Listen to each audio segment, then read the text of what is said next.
Good morning.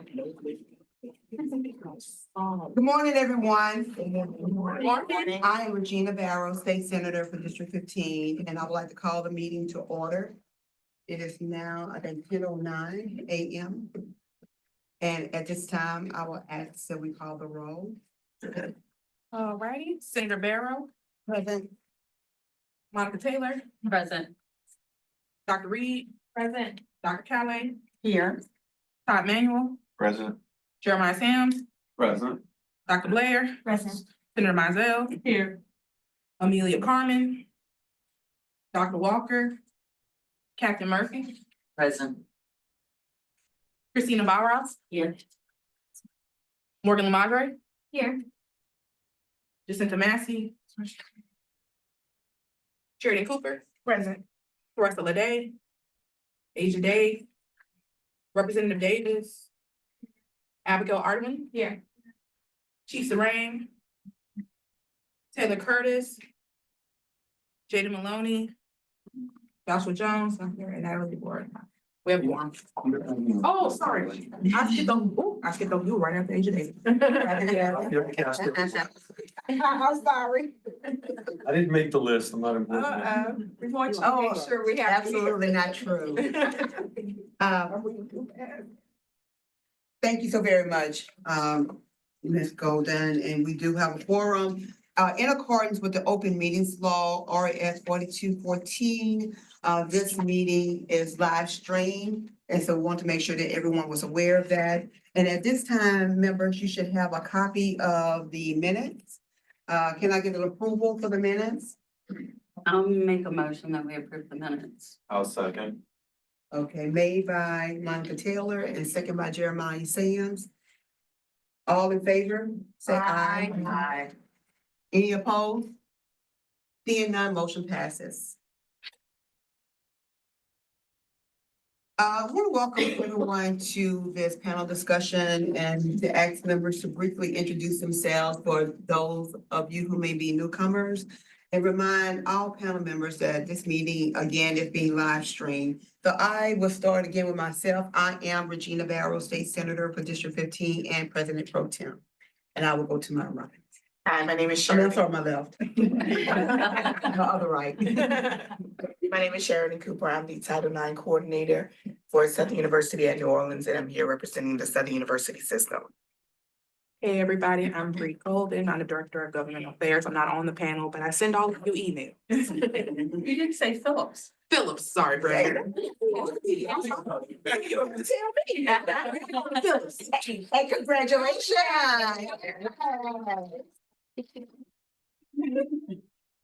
So hard I have to follow. I'm Monica Taylor. I am the Director of the Governor's Office of Human Trafficking Prevention. Bree keeps forgetting the prevention part.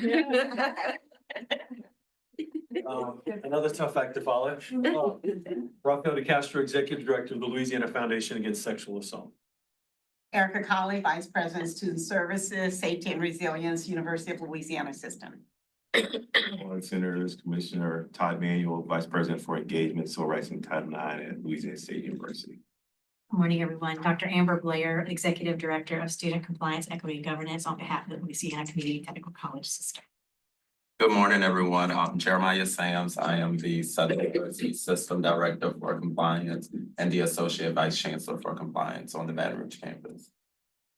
Christina Barr, I'm TANF Initiatives Program Manager with the Department of Children and Family Services.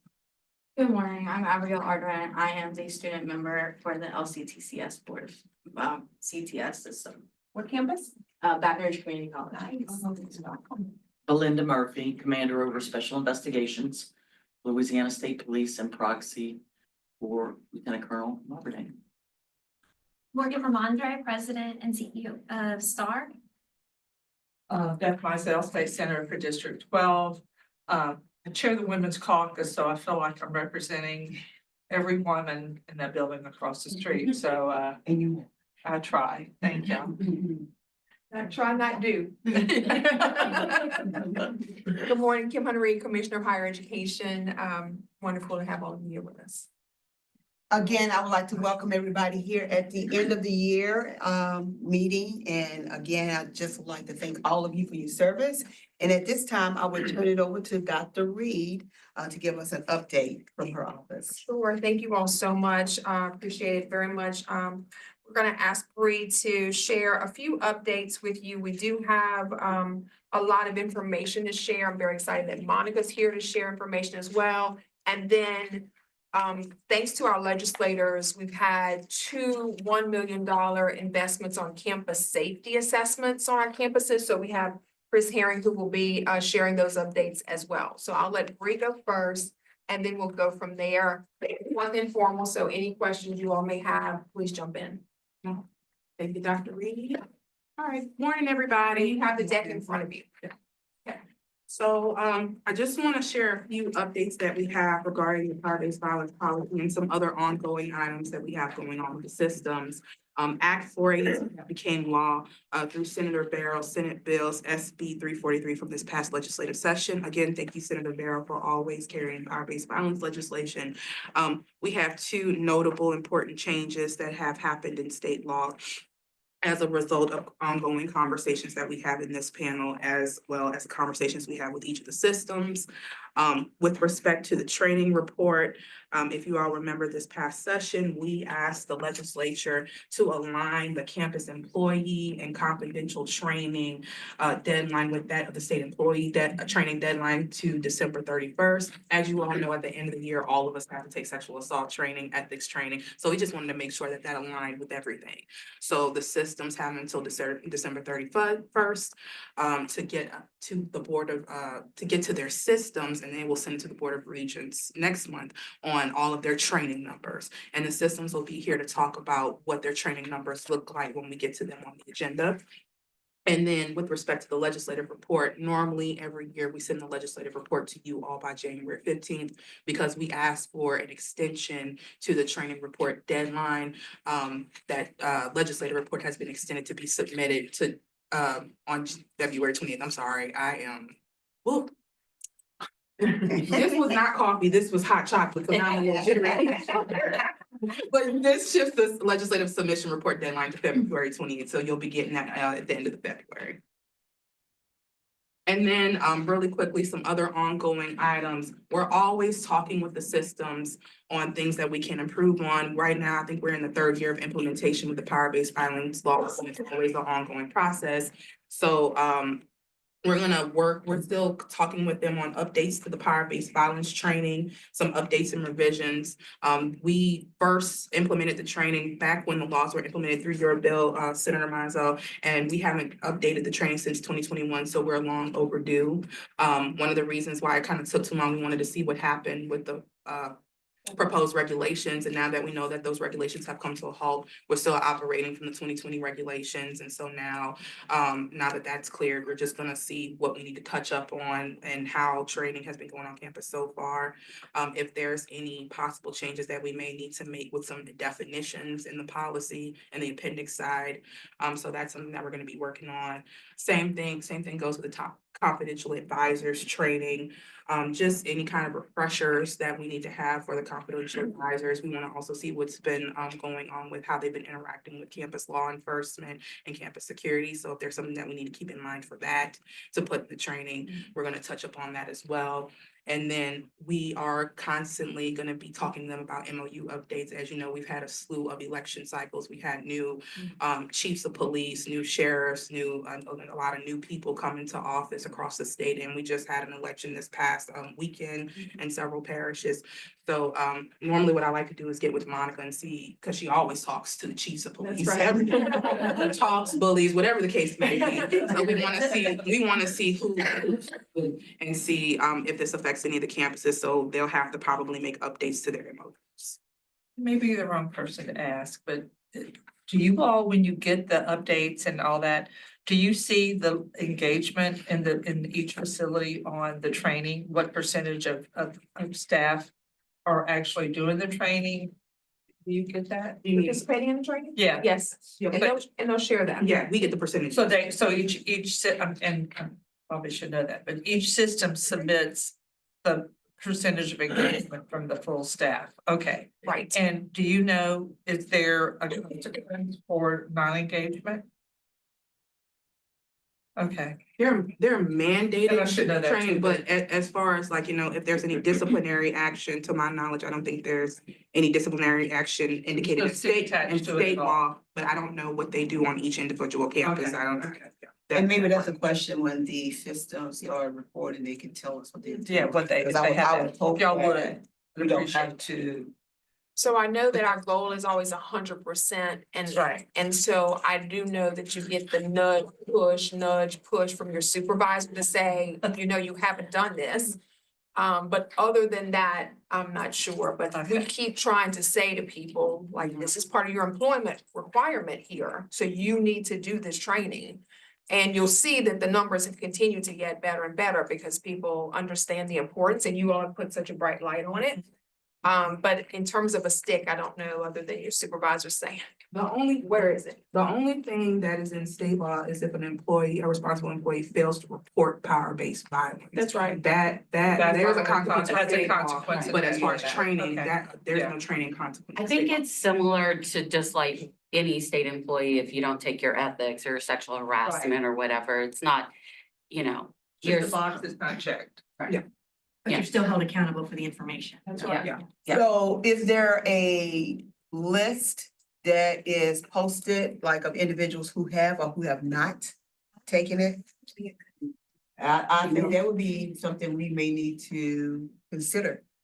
I'm sure our campuses do have that information, but that has not been published. And I did want to mention that for those employees who do not take the mandated trainings like power-based violence, Title IX, responsible employee training, sexual harassment, ethics, I think that is part of their annual performance review.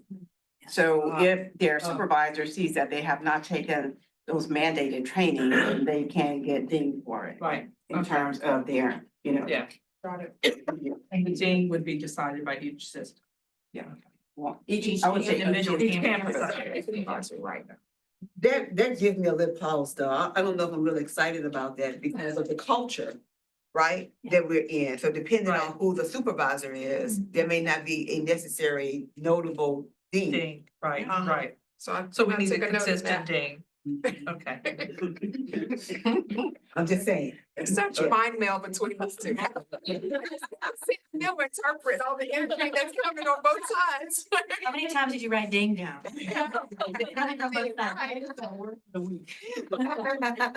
It's great. It was donk yesterday, in the Chiefs game. I'm just saying, the Chiefs won by a donk.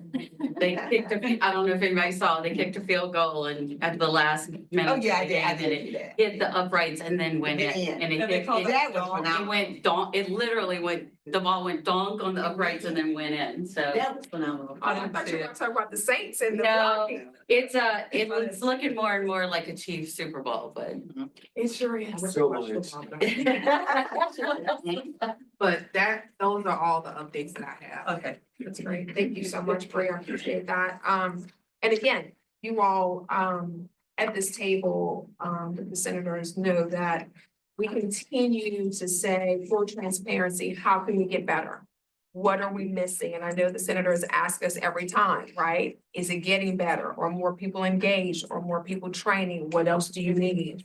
So I do appreciate that sort of spirit of continuous improvement that we bring to this table as a group. And our students especially, having that voice of the students, so important. Okay, so now I'd like to ask Chris Herring to provide an update for us and campus safety assessments. There's been a tremendous support from the legislature on doing this, and as you know, we're always focused on improved campus safety. So our gratitude to the legislators for providing dollars, and then we coordinated that with the campuses and systems. So Chris, if you'll share. Yes, ma'am. Good morning, everybody. So yeah, as Dr. Reed mentioned, we were able to secure some one-time dollars during the 2023 session for our campus safety assessments.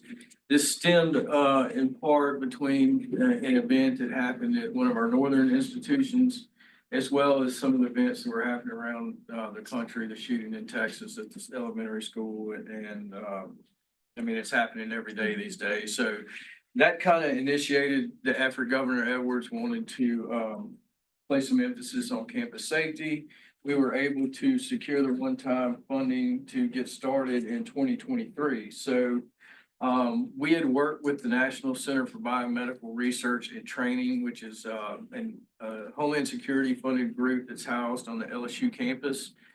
We had worked with them in the past to provide some statewide and regional trainings for the institutions, and we engaged with them to work on these assessments. They're comprised primarily of ex-law enforcement, whether it's from the state police level, city law enforcement, campus law enforcement, as well as epidemiologists. There's somebody with more of a focus in veterinary skills, veterinary medicine. So it's a kind of a wide variety of folks that make up the team there.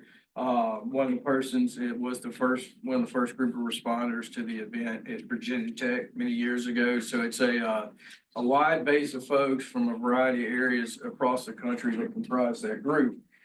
So in 23, we worked with each system office to identify, we started with 2 schools per system to kind of get the effort going. Weren't sure how the cost once we got into it, how many we'd be able to do with the first meeting. So we started that effort. We identified the 2 institutions per system. Those assessments were completed, and then we started moving forward into the additional institutions. Oh, I'm sorry. Sorry about that. So we did the 2 institutions. We started moving into the remaining institutions at that point, and we realized, going into 24 session, we were not going to have enough money to complete the assessments of every public post-secondary institution in the state. So again, thankfully, the legislature provided an additional $1 million in 2024, which has allowed us to continue the effort. And we will be finishing all the assessments probably by late spring or May timeline of 2024. Right. Sure. So I just want to understand the perspective of campus safety. Because you referenced, the school shooting and all those horrible things. Was that the perspective going into how you were addressing campus safety? Or was there, I just want to make sure I'm thinking the same way you're thinking. Are you looking at it from the safety of students on campus, day-to-day safety? Or are you looking at a big event that you're trying to avoid? Both. Okay, so micro and macro. Yes. Okay, so Yes. I really, I don't want to interrupt you, but you're gonna tell us how you're handling that day-to-day lighting, girls going to camp, to class in the dark safety as well. Okay. Yeah. Okay, that's right. See. Perfect timing, next slide. Yep, it is. So the assessments they kind of involve 3 broad main areas of focus. The first being site assessments, dealing with threat assessments and capacity. As you can see, the site assessments deal with a variety of things from natural technological surveillance, access controls, lighting, signage, cameras, kind of your infrastructure related items. The threat assessments deals with the institution's emergency operation plans, the building emergency action plans, development of BIT teams, sometimes referred to as CARE teams, which is behavioral, threat teams, and then the capacity dealing with law enforcement staffing, whether they have enough equipment like Narcan and tourniquets on campus, and then the capabilities of those folks that are staffed with taking care of these responsibilities. So it's a multi-pronged approach that looks at a variety of areas. And this is what we've done as of last week. We've finished about, 21 assessments. up to this point. We don't have any more scheduled for this year, but the next one on the books is for Grambling in January. And we also have Nichols Fletcher Lumcon scheduled for January, ULL in February next year. And then the New Orleans schools asked for a reprieve until after Mardi Gras and the Super Bowl. So once they've got all that out of the way, we'll take care of the New Orleans schools. And with LSU, we're working on, it's a bit of a different approach for the benefit of all higher education. So we're working with a group there to develop a web-based application so that folks can self-assess themselves in the future, because it's best practice to do these assessments every 2 years or so to make sure that as new people come and other people go, that everybody understands their responsibilities when an emergency action plan or operation plan is activated, and everybody has a grasp of what needs to happen in the event of any type of an emergency. So Self-assess, what does that really mean? so they're campus police personnel, or whoever they assign to emergency management personnel will be able to go around and conduct the same type of assessment that's being done now. So currently, that's being done by whom? The NCBRT group, The professionals. Yeah, the ex-law enforcement, those guys. So let me share this. And I want to make sure, Chris, if there are some upcoming dates that we share them, particularly with the legislators. So when the team goes out, 4 or 5 person team, Usually. they go in the day and they go at night. And they pull doors and they look at lighting, and then sometimes the students walk with them and they do a full assessment. These bollards need to be here, this light is out, this, et cetera. Then they go again at night. And they assess, right? And they have all their checklist of all the things they do.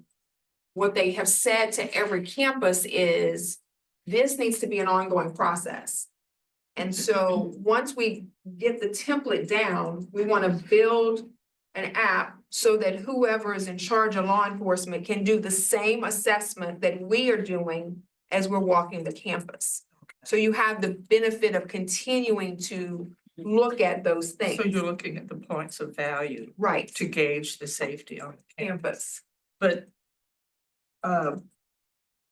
so this is not from a Title IX perspective. I This is mean, a environmental scan. Full Yes. picture of the right. security. Well, Title IX is a component of that. Right, right. And they do, part of the review is looking at policies and procedures and making sure they're following their Clery Act responsibilities, making sure they're following the laws related to power-based violence, in terms of posting information on their website and all that. But yes, it's more of a global look. Full assessment. Why isn't LSU Baton Rouge on the list? Well, that's the one we're piloting, developing the app. So we're developing that web-based app, and then we're gonna pilot that application on that campus. So it's not completed. LSU. This is the completed list. These are just completed. Those are complete. Yes, Right. ma'am. Yes, ma'am. So So we we have have- several to do after the first of the year. Okay. And when is their schedule to be finished? LSU, Yes. I don't know yet. We actually have a meeting with the web developers tomorrow. So hopefully, I think the timeline is to have all these hopefully complete by June 30th. So we'll get it for you as soon as we do that. But if you obviously see a problem on campus with lighting, you're not waiting for an eval to tell you to put lights in, are you? Not necessarily. I mean, the institutions, one of the things we found that a lot of them have made great improvements with lighting. Is there area for room for more improvement? Of course. LSU's spent a lot of funding here in the last couple of years upgrading lighting. But it's still, there's definitely still a need, but it's part of it. So when they do that nighttime assessment, they're, with at ULM 2 weeks ago or so, the Student Government Association was meeting. So they grabbed all the SGA kids and they took them on that night walk so they could hear the perspective, not only seeing with their eyes, their perspective, but these are where the students are saying there's a need and this is areas of concern. So, because, folks see things differently and they may identify an area or something that somebody else may not have thought of. And sometimes the fixtures are there. Yeah, and Nobody correct, puts fresh bulbs. in. correct. Which is, that's like, we don't have to give you $2 million to put a bulb in. Right. I mean, so that is real frustration on my part. When I would sit in campus to pick up my granddaughter And I couldn't even see the building she was coming out of Yeah. because, and then, an hour later, whatever, they're able to put bulbs in. I mean, that's just something that Routine maintenance. That's a routine Preventative maintenance, but That's a also maintenance it's just issue. frankly, give a flip about safety on campus, So that's, I just want to make sure we're covering something as obviously fixable as that, not just looking at all the new ways of doing it, but let's not overlook what is an easy fix from day to day, so. My question is, before this assessment was made, has there been protocol at all these different campuses to routinely just check to see if lights are out or routinely? I mean, was that in place already? You're just looking to improve it or? Well, So the It schedule, just seems logical that, there would be some type of maintenance program where people are walking the campus every month and see at night and see what lights are out and fixing them. Right? yeah, but it's not so much looking at lights that are out, it's more looking at blanks, blank coverage areas on campus. Somewhere that you may not have a light in place and after evaluation, it's like, we could use some light in here. Or students may just cross across, 30 yards of area and there's a dark spot in that particular space. I guess my question is, has there been in place a self-maintenance type system for all these campuses to walk around and look for those gaps? Or is this something? If there's Yeah, like a pothole, you can report it, Yeah. and it gives you the GPS coordination for then the city parish to come and fix the pothole. Is there something like that where people can be like, hey, this is out? so the scheduled maintenance, I can't answer that. I don't know if the system folks can, but your point is an important one, right? So I do believe that as a result of these conversations, there's more attention to lighting. The question that you're asking around preventative maintenance and consistent review. Right. Instead of waiting every I have a year to look at note, it. right, I have a note on that to ask how that's working, because that's an important point, right? It's not just, to Chris's point, a gap where no fixture exists. It's Senator Mizell's point about this is the life expectancy of bulbs, so we're preventatively changing out the bulbs before they go out. Or no one has noticed that the light's out and it's been 2 months, and when the senator calls, the bulb gets changed, right? Right. So that's the issue. Or like you're saying, crowdsource it, right? To where the students have an access to be able to report it themselves. Yeah, I like that. So it's the determination of which campuses were picked first. Each system identified Systems. the first two, and then after that, we kind of went geographically, to be honest with you. If we were in Shreveport, we did Health Science Center Shreveport, LSU Shreveport, Southern Shreveport, and just kind of moved geographically as we went forward. But the first two, we let the systems identify which ones they'd like us to get there. So I just want to say, I think that lighting is important for overall campus safety. But I think a big thing is, I don't want to get too bogged down on talking about just lighting, because that really, how often does that come into effect when we're talking about power-based violence? Like most of these crimes, when we're talking about Title IX, we're talking about power-based crimes, those aren't being done by a stranger in a dark spot in the middle of campus or somewhere on campus or in a dark corner of campus. That's being done. To me, it's more about, like, if you're doing this assessment of the campus, and more importantly than lighting, is going to be, are all the doors that are supposed to be locked from the outside being locked from the outside? Are those locks not being broken? Because if someone is stalking someone, they're gonna find that entry point into their dorm and get in. Doesn't matter if it's well lit or not, as if the door lock is broken and there's no alarm on the door, then they're gonna try and get in.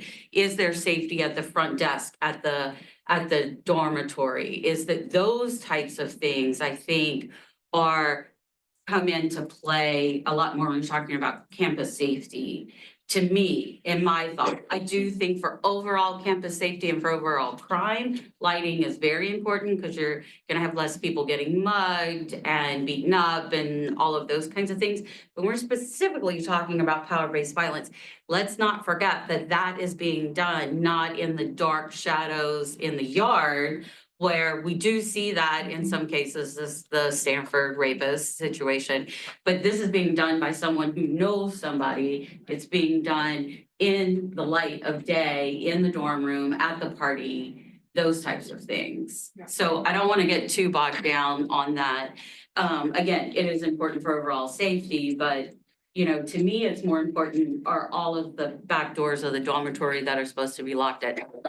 It would be really important for us to know the pattern of the incidents, what the location is and what, so that's, And lean into that. yeah. I think though that goes to the assessment and stuff to where it's like, for me, lighting alone may not prevent a sexual assault, and I think of sexual assault in general, but does the lighting provide what we need to be able to actually see very clearly in video surveillance, you know, to where that's evidence to then hold somebody accountable? Or is there less likeliness of, I mean, true prevention, we know true prevention is not this is just risk reduction. But I think that, you know, when it comes down to it, and I still think of what happened in a very popular, I guess, or, you know, case that was well known where somebody, let's say they're walking around, then nobody can see them and they get hit by a car because they were intoxicated. Like there's Yeah. different Right, components of right. this that fit into the overall Lighting's picture. just such an easy Right, fix. but I think that it stems from other issues surrounding power-based violence for sure. Absolutely true, and I will say this, in the very beginning, one of the things that we were asked funding for Yeah. was for lighting. Right. We were asked money for actually being able to put more lighting on campuses. And I think it's important So, for the overall Yeah. safety. And like, you know, Morgan said, you can use, you know, if you have cameras and and poor lighting, then your cameras are no good. Right. Well, and that's why I was asking about how the campuses were selected, because it seemed like everyone was overwhelmingly talking about the LSU main campus and that they're not completed or on, it sounds like they have not, it's in the process. So it's like, that's where I think there's frustration and no one's actually saying it out loud. So. But and if the campus is self-selected the first two, why didn't LSU pick their main campus that they're having the most issues with? If I can ask a question, you were talking about LSU doing a self-assessment. Prior to the self-assessment, are they going through the same assessment that these other campuses are going through, or is it solely through their own self-assessment? No, it will be in conjunction with the NCBRT folks. Okay. Yeah, it's just, part of that is trying to pilot that web-based application so that we can distribute it to everybody else to be done. Because they'll have their baseline information from these first 2 years. So when they come back in 2 years to reevaluate, they'll say, they can see, well, we may have needed improvements here. And in these 2 years, we have made it, or we're lacking in this area. And she was 100% right on the access controls for the doors. This is a slide that just kind of contains the. before you move on to that though, please, thank you for going back to that because you started answering my question, but I never finished asking my question, because that's why I brought it up. Yes, but it seemed like you want to say something, Ms. Emmanuel, and I think we need to give you an opportunity to address why LSU did not choose this the main campus. Well, Senator, I can't answer You that can't answer. question. Okay, So, like you want to say something now. well, what I was just gonna say was, I think one of the things that was pointed out was that a pilot is gonna be done. And LSU is going to be a part of that pilot. And so I think that gives us an opportunity to participate in a major way in terms of the development of the application that will be used. And so I can't speak to why the main campus wasn't selected first, but if I think about the development of that application, I would think that the main campus would be a great place to test that and to see how that could be applied in other spaces, as well as the location here in Baton Rouge to the Board of Regents and providing information. So I think that may be some things that may have played in it, but those are questions that, you know, we could drill down on with more information for you at a later point in time. So we hear you on the LSU Baton Rouge question, and we will make sure to know when the assessment will occur on LSU's Baton Rouge campus. So that's clear. So that we owe that back to you, as a group. I'm sorry, Chris, you were saying. Can I ask a quick question? Oh, yeah. Is any assessment being done at LSU by NCBRT while the app is being developed, since they're gonna be housed, since the app's gonna be housed there? That's what he said. It's, they're gonna do the assessment and they're gonna do an Got it, app. okay. Yes, Part of the whole pilot. Absolutely. Process. What does NCBRT stands for? The National Center for Biomedical Research and Training. It's a little misleading. Does that sound very intimidating? It's a little misleading, but they do, and on the next slide, I'll touch on kind of what the broad scope of things that they do. Like I said, they have a lot of law enforcement experience along with some other, focus areas and, they provide a lot of trainings, not only just in the state, but across the nation, to other police departments, institutions, so they're well versed in what they're doing here. Is that in here? The name? You know what? we'll send you the, we'll send you the link so you have the information. And, you know, again, these are some of the observations that we've seen just from, the assessments done so far. What we found is institutions are doing better, than we would think in a lot of areas. Some of the areas are doing well. They've talked to, each time they do an assessment, they'll meet with the administrative and leadership team for an institution. They'll conduct individual interviews during the day with those folks. And they'll also, as they try to meet with the SGA president, and then as they move around campus, they like to pull students off to the side and kind of question them on their thoughts about campus security and stuff. Most institutions and students, you know, we're satisfied with the presence and responsiveness of the police department, our security staff on campus. Most of the campus, if not all, are very clean, including their buildings. The landscaping is done in a manner so that it provides natural barriers and our surveillance for a lot of buildings. Again, lighting was noted as, if folks weren't, if they were lacking in lighting, nearly everybody was working on improving it as we went around. Again, people felt safe on campus, and the administration, every administration that we talked to, you know, had a commitment to safety and the process that we were undertaking. The common recommendations across the board was more training, whether it's on emergency operations plans and putting those into practice, the use of Narcan, run, hide, fight, every aspect of training. We found that institutions, both faculty, staff, students, and administrations could, you know, use more training in a variety of areas. The next big thing, as she mentioned, was access controls. This is a common recommendation against across all campuses. Access controls are expensive. So it was, recommendation included not only purchasing new access controls for facilities, but it identify where door locks, like was mentioned, may be broke or the door's not functioning right. It's like, hey, this needs to be fixed. This needs to be corrected in this area. Cameras, additional cameras was the recommendations, and having the deterrent strategy for not only trespassers and people coming from off campus, but also additional signage in terms of gun-free zones, drug-free zones, and you're under 24-hour surveillance. And the last one dealt with the actual staffing levels of campus police and security. A lot of the departments are understaffed. Some campuses do not have a formal police department. They utilize security services. So the recommendation there was to create their own police department. Can I ask you a question? You probably already answered this, and if so, I apologize for asking again. When you look at the overall assessment, how big a piece of the puzzle was like working with students and working with employee staff to come up with these evaluations? Was that a really large piece of the puzzle? They spend the first day on campus. They'll have a group meeting with the administration or leadership team as defined by the campus. And then they spend the remainder of that day interviewing folks. It's, you know, administrative folks. I'm not sure if they bring individual faculty in at that moment, but as they move around campus for their site visit, the actual assessment part, which can last 3 to 4 days, that's when they'll pull those folks off individually.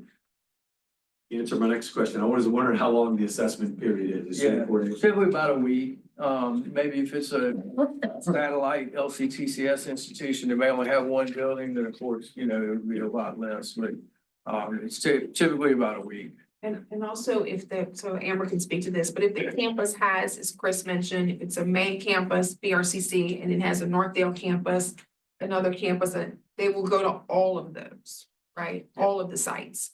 And then give a comprehensive report back to the president himself about, so a pre-meet and then a post-meet with that leadership. And here's what we found. Here's what's working well, here's what's not working well, so that they have a full report, which I think is in keeping with the power-based violence piece, which is this up the chain reporting, right? Making sure that the head of the campus can't say, I didn't know, that they are directly engaged in the work. So when, I wanna, I guess, get into the weeds of that point you were making too, to Raphael's question about like gathering or getting these people, like for students, is it literally like just if they're walking around campus, oh, do you want to comment? Or is it like we're advertising for focus groups, we're advertising a specific time where people can submit sort of comments about it? Or maybe like having a forum, having a survey to complete? Because I'm afraid we're not getting input from the actual students, it sounds to me. Well, that's concerning too. That's exactly where I led that point, because a lot of, you know, we don't focus on the who we're serving, right?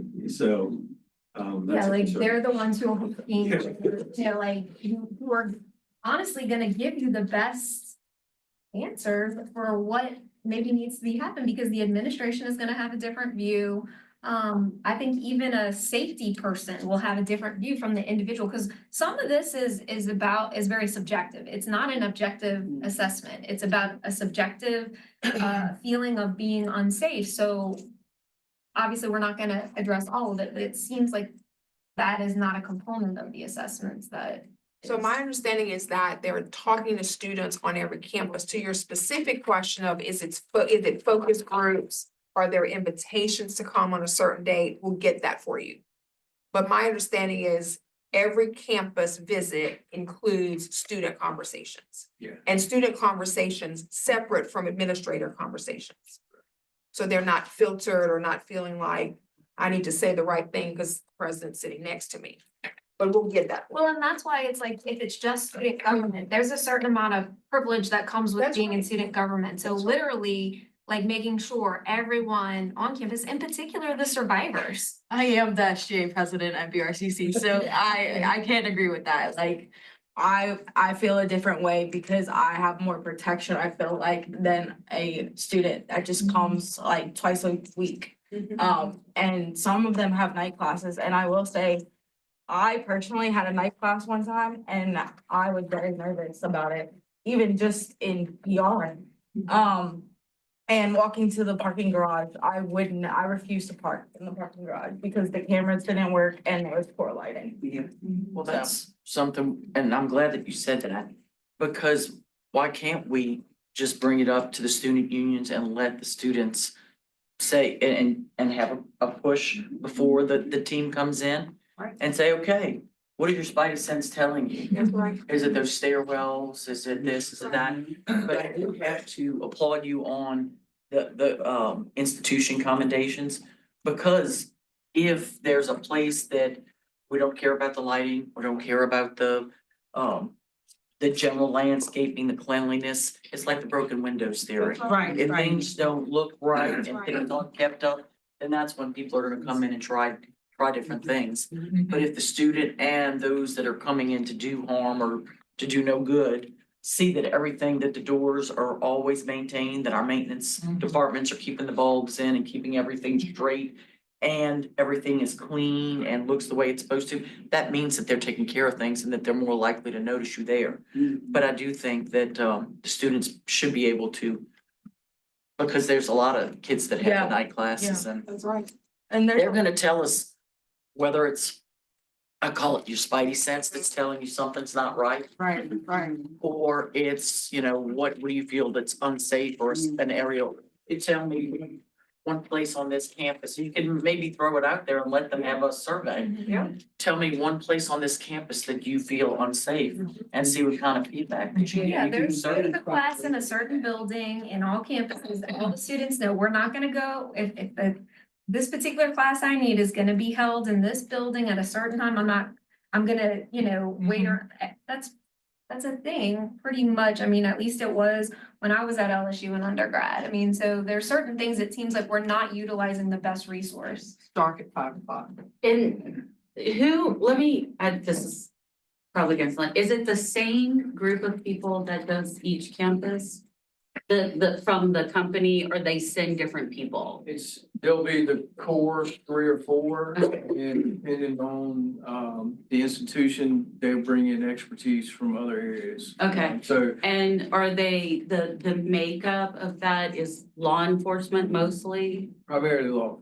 Okay, and are there women? Yes. Or just men? No, there's some women on the team too. Okay. Good question. Okay, because there's a lot of things, there's a lot of things that well, not anymore, because I'm old and nobody cares. But as a young woman, there was a lot of things that I did that men never even think about. And I guess by reflex, now I probably still do it, I don't know, but you always carry your keys in your hand a certain way. Or back when we had car keys, you always carried your keys in your hand a certain way. Now we have key fobs.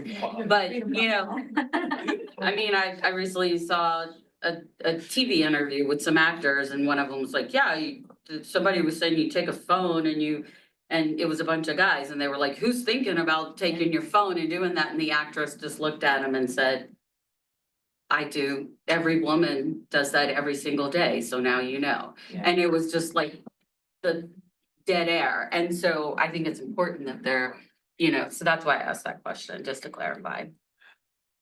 So we'll find out about the student engagement, the survey idea, we'll see about that, and then we'll get for you the upcoming schedule of assessment. So if anybody wants to tag along or go see it in action, I think that would be great. That would be great. Yeah. And I would like to get a copy of the assessments that have been completed.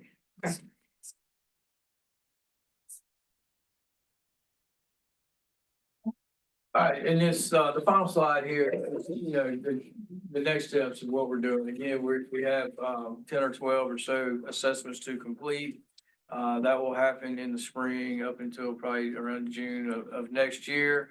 But then also this allows for NCBRT to provide technical assistance to our institutions in terms of developing emergency operation plans, our BIT policies, and we've seen some really well done plans in terms of the BIT program. Northwestern State has a very strong team there. And it's something that we're seeing what school A is doing well, that can be copied and pushed on to school B and C and vice versa.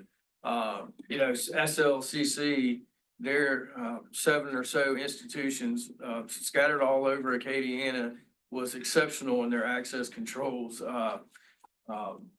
usage, which was surprising. You wouldn't think a smaller institution to have the access control capability like they did. Can you use your card swipe to get in? They can shut it down, they can use cards, they can shut it down from a central location on the main campus, they can lock an individual building.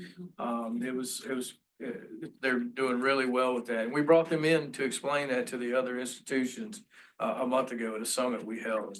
So other folks know what others are doing and where they can copy that when they can. So we're not trying to rebuild the wheel.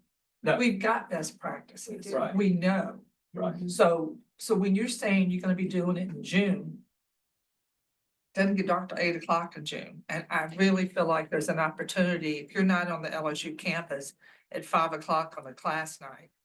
And see, and I get the whole thing, but there's a feeling you have when you're walking through a wooded area in the dark. That's right. That is not necessary in that size university. So I just don't want you to miss that opportunity. Okay, and I'll relay that information. AKA move up the LSU Baton Rouge assessment for next week. We got it, we got it. We get the vibe. We got it, we got it. We got it. And I do think that this question about your spidey senses, right? This question about tell us a place or two where you just don't feel comfortable on campus, because you're right, we all can think about that situation where you finished your test, but you're waiting on Regina to finish her test, because you're not gonna walk back to that parking lot without somebody, because you just have Right. sense, right? And I know, and maybe y'all need to help me with this. But I know, like, if we looked at the incidents of assault or where reports come to the hospital with a woman that's been assaulted, it may not be on campus, but LSU's got a big stick to swing. And they can influence what's happening and I don't mean to, I know you're not even in this, but I'd like all of us to think about, it's not my job if it's not my property, but your students are going over there and being sexually assaulted, it becomes your job. So I think we need to look beyond. Yeah, and the level of influence the universities have with entities off campus. That's right. I mean, I don't know, I'd be happy to go protest or something, but I just don't, I'm tired of hearing, oh, I can't do anything. My gosh. We got a tremendous level of influence if we use it.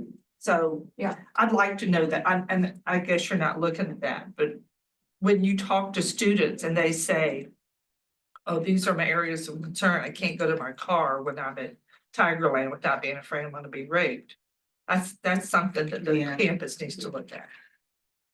And I guess I'll wait till universities kind of respond, because I would like to see how are we categorizing where these crimes are Yeah, happening. I put that note, Yeah, patterns of yeah. location of incidents, and how are we using that? Right. Got it. Thank you. Okay, thank you. Thank you. Thank you, Aaron. We appreciate it, appreciate it. Now, everyone, we will hear from Chris. Chris. We'll hear from Monica Taylor from the Office of the Governor, Director of Human Trafficking and Prevention. You don't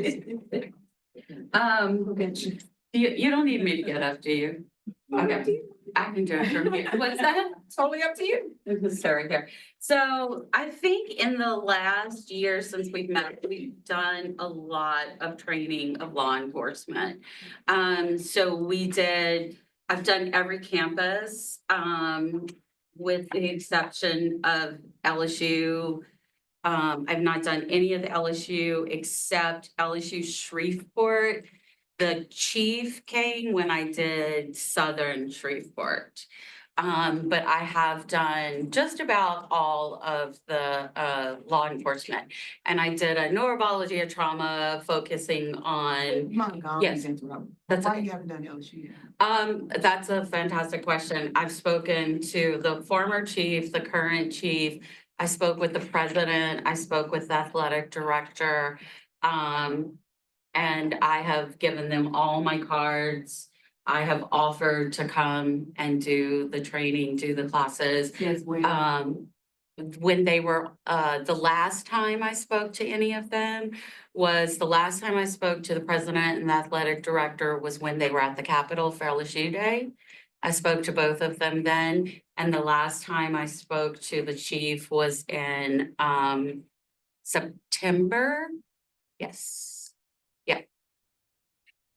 So what's involved in so who green lights the training and what do you need to do the training?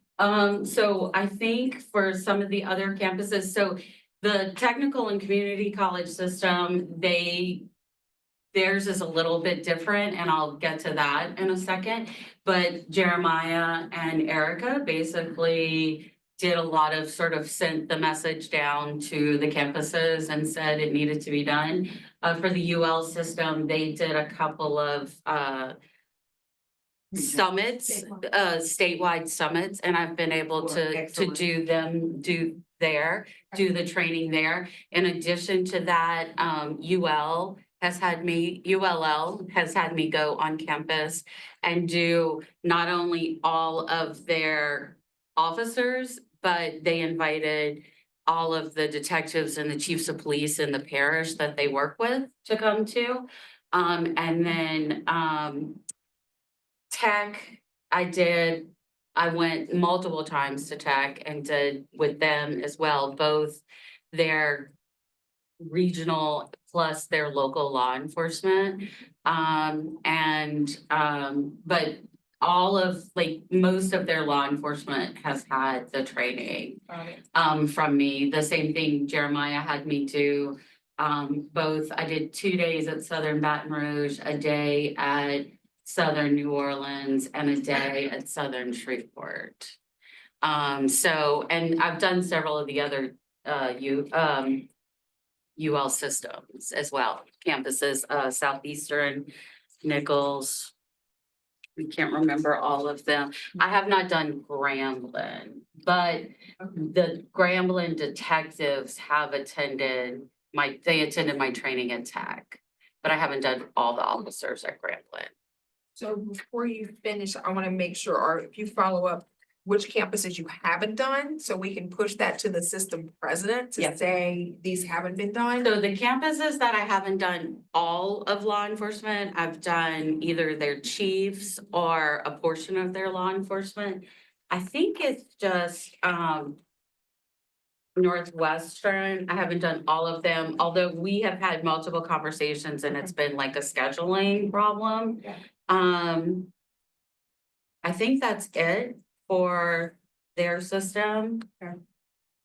And then with the LT and then the LSU campuses, other than I have done LSU Shreveport, the chief. And then Who have you been in touch with at LSU?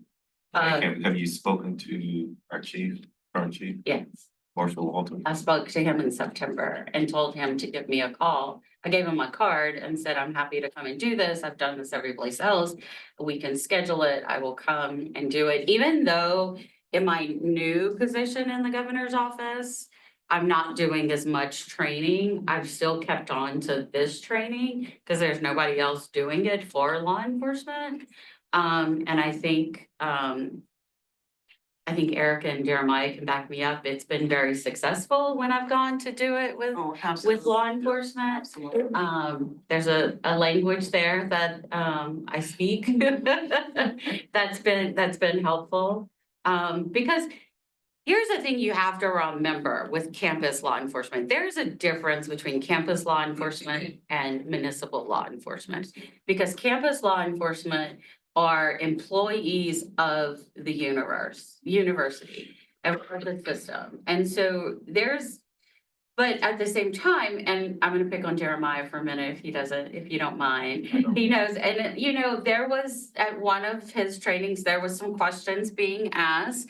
And I think that there was some frustration expressed by law enforcement, which I was really happy that they expressed it, even though Title IX and the system attorney was in the room. And I basically said, Jeremiah is the attorney for the university, for the system. He is not your attorney for the law enforcement. And so I think they felt very comfortable hearing somebody say that to them from outside and saying to them, these are the things that you need to be doing to protect the student and yourself and the university, in that order. The student, yourself, and the university, in that order. Because rightfully so, Jeremiah is employed to protect the university. That's his job. He gets paid to protect the university as their attorney. And so, I mean, there's just honest conversations that these cops need to hear and need to have. I don't know, you can push back on that, Jeremiah, if you want. Not to say you don't care about, I'm not saying you don't care about victims and you don't care about the police officers and the staff, because I know you do. But it's your job, And so there's just certain things that they need to hear and they want to hear. I've had great buy-in by some of the chiefs of police. Others I haven't had as much interaction with. The more interaction I have with a certain law enforcement agent, the better relationship that I get with them. And the more they trust me. I don't have that with the LSU yet, because I don't come in contact with him. He doesn't attend the Louisiana Chiefs of Police Association meetings. I don't see him at them usually. I do see the healthcare center chief at most of them, and I have had lots of conversations with him. Obviously, his situation is much different in the way he polices that campus because it is within the hospital.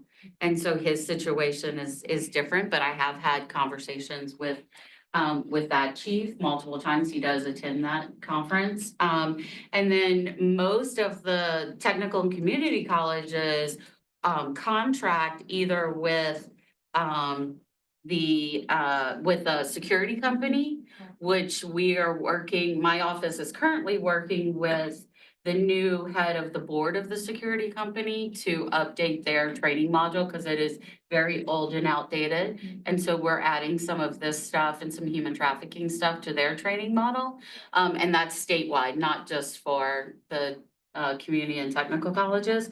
And then they also contract with a lot of local law enforcement. And so we've had lots of conversations in those areas where they are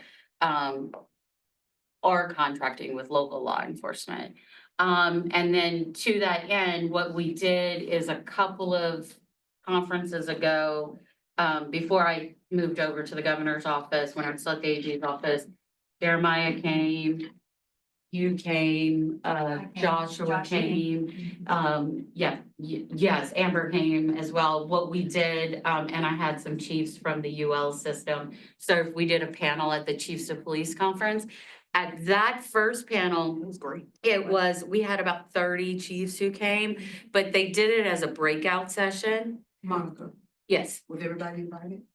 No, it was a breakout session, so they could have picked between one or two sessions, but Chief Zarang, who is the chief of police in Thibodeau, went to Fabian Blanc, who's the head of the Chiefs Association, and said, no, everybody needs this.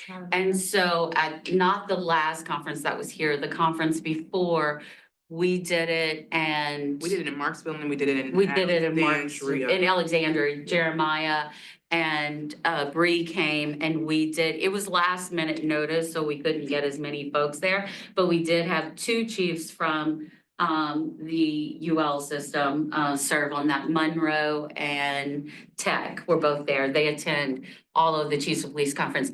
And we did it with all the municipal chiefs of police. We must have had 200 chiefs of police in that room. And so we talked about, and we talked about the MOUs.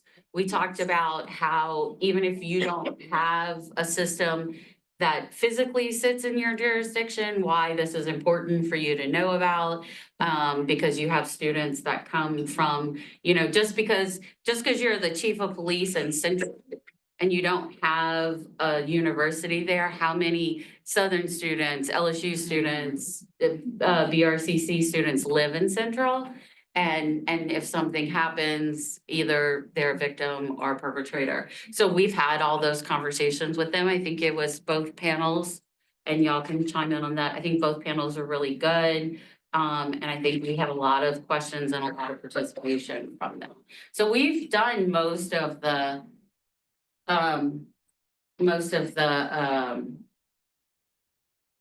municipal police officers, including the Chief Morris from Baton Rouge, attended both the breakout session and he caught the end of the full session as well. Yes. So you mentioned, Monica, I know these folks are gonna jump in, but I wanna ask one quick question. You mentioned that you did the training in the AG's office. You don't do as much training, but will you continue Yes. to do this training? Yes. Okay. Because I don't know that there's anybody else who is doing this training or who has the capacity to do this training. I mean, I am happy to train somebody to do it, but for right now, I will, it's too important. Yeah. That, I won't stop You doing go it. tell the governor you need additional funding. We need you to raise. keep. Me, I would love for you to tell the governor. Well, and since I am one of 3 members of the governor's office who's approved by the Senate. There you go. So this is the thing that I think is really important. We had a lot of angst about the MOUs not being signed. And the campuses kept saying, but we've sent it and they won't sign and they won't sign. But having a person sit in front of them to say, let me explain the MOU with campus police and municipal police is a game changer. Yeah. Right? Yeah. So we do need to make sure for campuses that haven't scheduled yet, it's chief and local law enforcement, right? So we've done both. So I've done some where Teresa at ULL, I think she started it. It was her idea first. I'll give her the credit. We'll give her the credit for it. Cause she's, and if y'all don't know Teresa, in Title IX years, she has been there 120 years. It's usually, It seems like a minute. yeah, well, that's what I said, in Title IX years, it's 120 years. But she's been there for a long time, but what she did is she had the detectives for ULL plus the chief, and they invited detectives and or chiefs of police, sometimes in the smaller parishes, it is the chief, that's the detective in Lafayette. She invited all of them in Lafayette Parish. So there's 8 municipalities in Lafayette Parish. And so she invited all of them. And then I think that sort of led to the symposium, which led me to the idea of doing the panel discussion at the Chiefs Association, because it's great that she invited everybody in Lafayette Parish, all of those municipalities, but you miss Sunset, you miss Grand Coteau, you miss New Iberia, you miss, because we know that there are still students that drive there from those areas. And what if they live with another student? Or what if, we also know that, sometimes they go out and, they'll go to St. Martinville, or at least I did, cross over to St. Martin Parish when I was a student at USL. Used to cross over to St. Martin Parish to go to a certain bar there. If something happens there, it's the same thing as it. So I think you know what bar I went to because you're laughing. But we know that if something happens at Fred's, and it's involving students, we want campus police to know about it as well. Well, if something happens, in St. Martinville at a bar with a bunch of college students, we want to know. Campus wants to know about that as well. What do you call this training? What's the name of what you just? It's power-based training for law enforcement. And so How long does it take? It's about an hour and a half. So do you remember the bill we did on the trauma-informed training? Yes. It was an hour and a half? Yes. And what it took? Yes. Yeah. Could we do the same thing on this, where law enforcement would be required? Yeah. So, well, I don't know if you would want to add it to all post-certified, because it's a very different and very specific training that campuses need. And your chiefs need to be aware of it, and they need to trickle that down to their detectives in the municipalities. But to add it to all post training, I think is gonna get lost. So there is a law right now that requires anyone who investigates sexual assault to do training on neurobiology of trauma, trauma-informed interviewing. The problem is that that's another one of those feel-good measures we probably have that not many people are in compliance with. So I'd love for there to be more information where it's like people are published, because the thing about campuses, the ones that do have the ability, like full ability to do sexual assault investigations, they should be trained. But then I think not all of them have that jurisdiction. Like I'll use LSU as an example. We know they have full jurisdiction. And so whoever's there typically are the ones investigating sexual assault. So those individuals should have that trauma-informed training, but it's like, it's not really a one and done kind of thing. You gotta stay up to date with Because it's turning everything. over, Right, right. right. Yeah. But this training where you take campus law enforcement and local law enforcement, this is raising awareness. This is not that level of training. Right, right. This is making sure, so the initial, so we've done, let me back up a little bit and clarify. So I've done two different types of training. So we've done the one type of training, which has been the detective. So, like, and I'm gonna use UL again as an example. We did all of the local chiefs of police and the sheriff, or I believe leaving sheriffs out of this because we have included sheriffs as well. Or their detectives with the detectives and the chief from the campus. In addition to that, I have also done on some campuses, and I can get you a list, I don't know if I could do it off the top of my head. I have done all of the police officers, and that's a different training than the first one. I go, the one where you have the chiefs in there, I have the MOUs, and I talk to them about this is the MOU, this is what your responsibilities are under the MOU, this is why you have to sign it.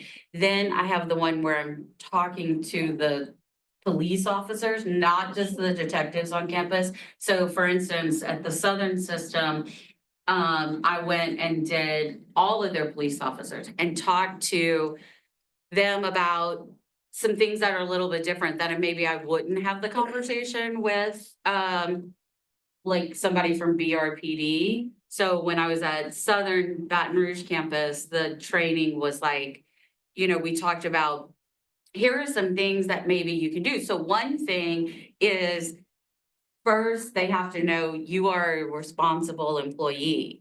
So that's number one, which is different than local law enforcement. A local law enforcement can know about a sexual assault for someone. They can see somebody's name on a sexual assault forensic kit. And if that person doesn't report, they don't have to report that unless they're a minor, then they're mandatory reporters. But if it's an adult and the adult says, I don't want to report this to police, and even if police has a conversation with them, they don't have to report it. They don't have to open a case on it. That is not the case with campus law enforcement. Campus law enforcement are employees of the university and they are responsible employees. So if they know about a case, they have to open, if they know a case of domestic violence or sexual assault, whether that victim wants to report it or not, because they're a responsible employee, they have to report it to the Title IX office, right? And so whereas BRPD doesn't have that same responsibility to report it to the Title IX office. But what about They can, but they don't have that same But what about responsibility. whoever they have an MOU with? Like if whatever. No, if they have, if Southern Baton Rouge has an MOU with Baton Rouge Police, and they go and they pick up a Baton Rouge police officer goes and picks up a sexual assault kit, and it's supposed to be an anonymous kit. And it's, so that's what we call an unreported kit. We call it an anonymous kit. I want to have a sexual assault forensic kit done, but I don't want to report this to police. I just want to have it in case I decide later. That Baton Rouge police officer is under no obligation to notify the Title IX office unless it is a minor. And then they're under mandatory reporting, and then they have to report to a variety of places. I guess even if it is a minor, they don't have to report it to Title IX either, but they do have to report it, but they don't have to report it to Title IX. Okay, but and we did have a case where a campus police officer took a forensic kit from a nurse. She had accidentally put the name on it.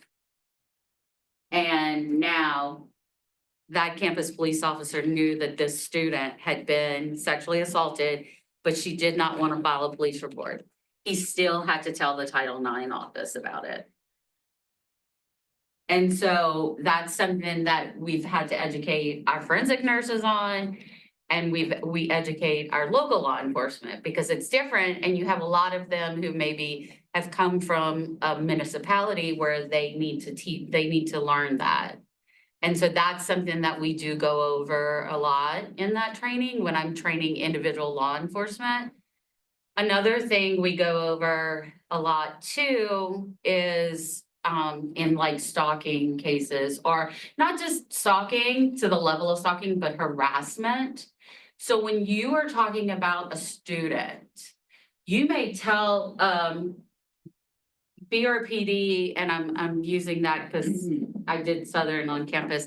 BRPD may have somebody come into the first it's not the first district, what's the one right there by campus, by LSU's campus, whatever. So a student may go into the first district and say, hey, this guy that I have class with and lives in my dorm keeps coming by my dorm. He won't leave me alone. He keeps knocking on the door. He keeps asking me out. I keep telling him no, he won't leave me alone. He keeps harassing me, calling me, blah, blah, blah, blah, blah. BRPD, they've got a lot on their plate. They're gonna say, come back when he does something to you and we can file charges against, and you can file charges against him. But if BRPD were to go and talk to that kid and say, dude, you're gonna get arrested, that may be so foreign in that kid's mind that I'm gonna get arrested.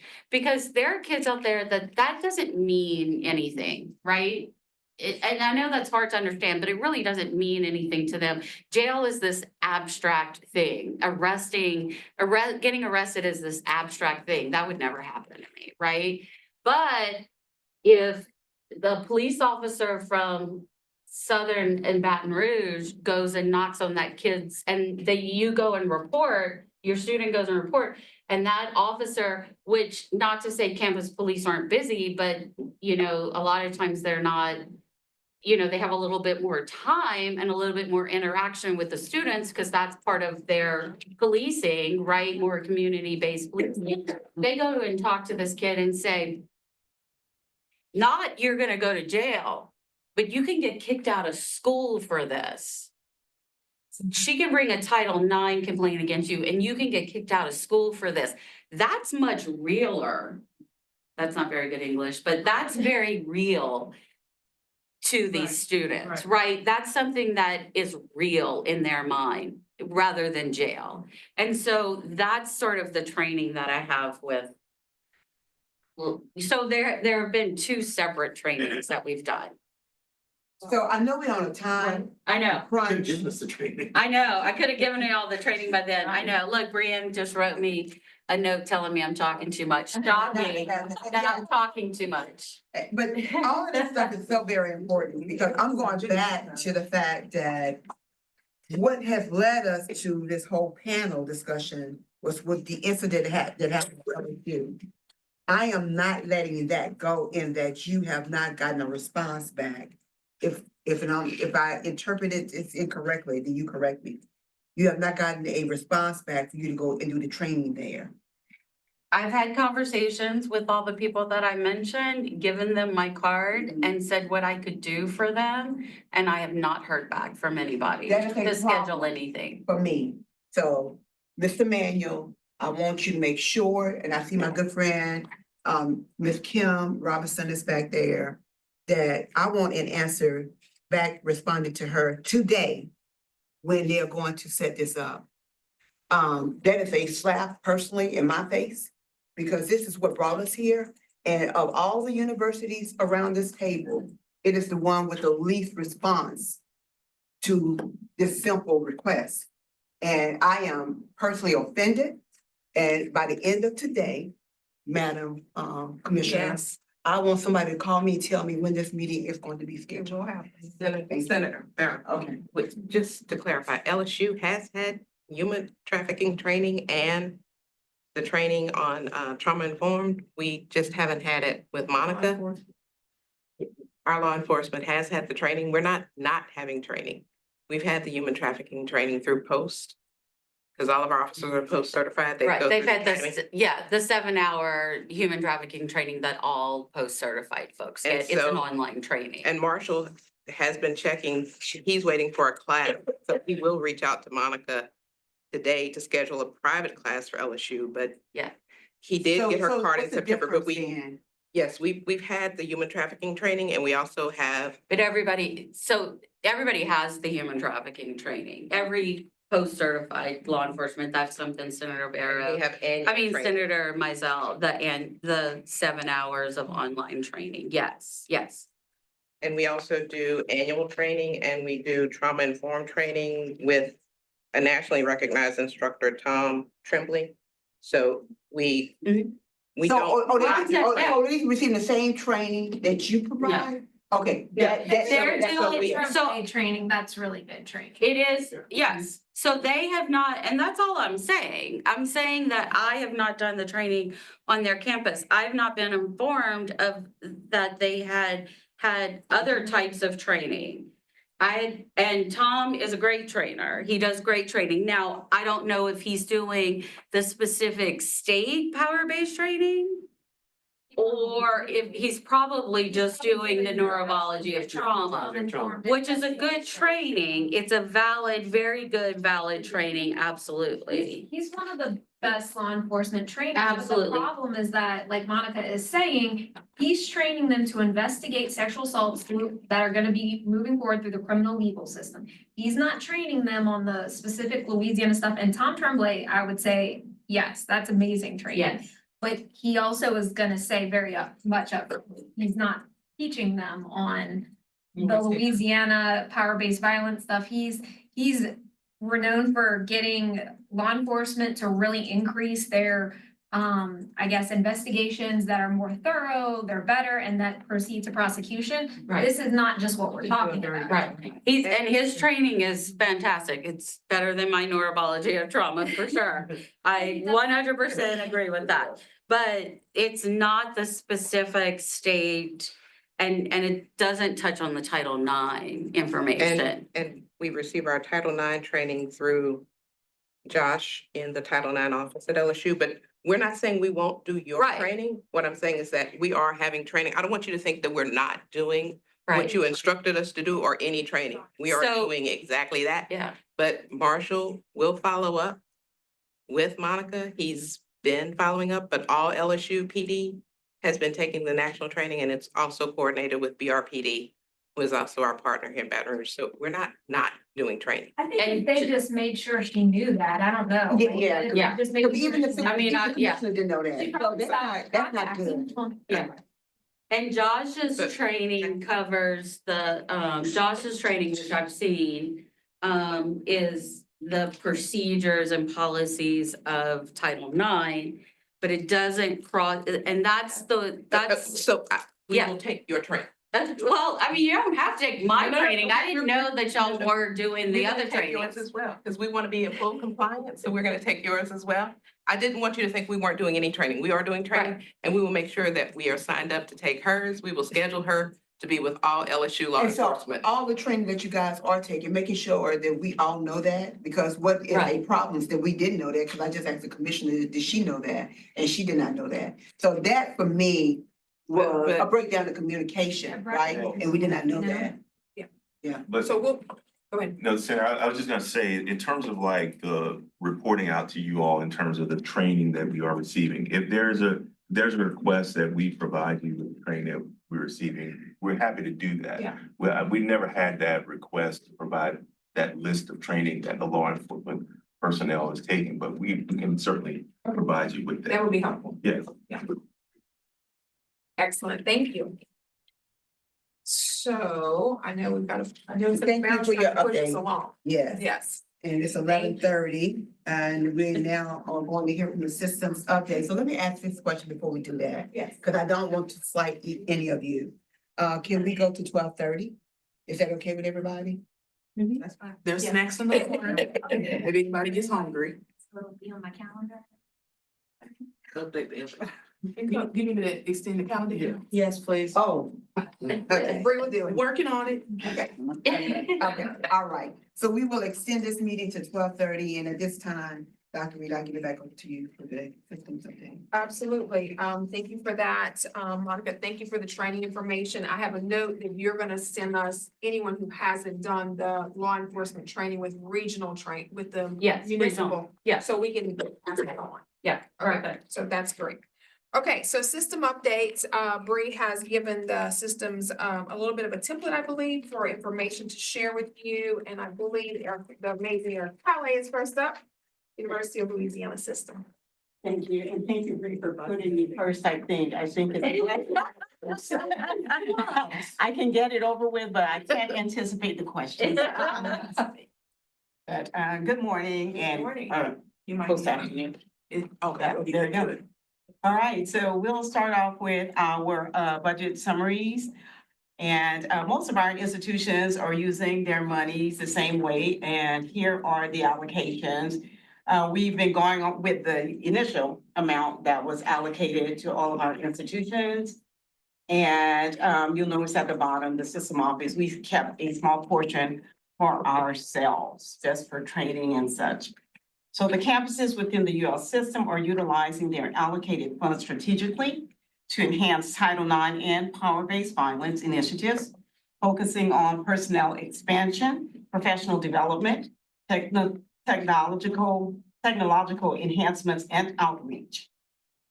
Personnel expansion is, of course, a significant area of focus, demonstrating campuses' commitment to enhancing Title IX and power-based violence compliance. Staffing enhancements include hiring specialized roles such as investigators, coordinators, and administrative support.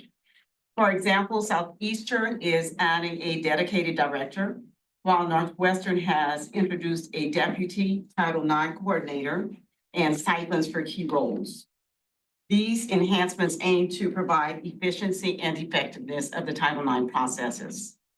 Professional development is prioritized across all campuses to ensure staff are well-equipped to handle Title IX and poverty violence cases effectively. Training programs such as ATIXA memberships and workshops help build expertise. Several campuses are leveraging technology to streamline operations and improve case management. Examples include Magnese's investment in Maxient, case management software, and vector solutions for prevention and I'm just wondering, how many vacancies are there? I see you're trying to expand your position, so how many spots that you expect to be filled that are vacant right now? Okay, so all of our campuses have a Title IX coordinator. Some of our campuses wish to or have expanded their offices to include deputy Title IX coordinators or an administrative support person. But I mean, do you know how many are? Oh, currently they're all filled except they're the all- director position at Southeastern. Okay, They're that's a getting new ready to fill position. that. Okay. Yes, ma'am. Okay. Thank you for that question.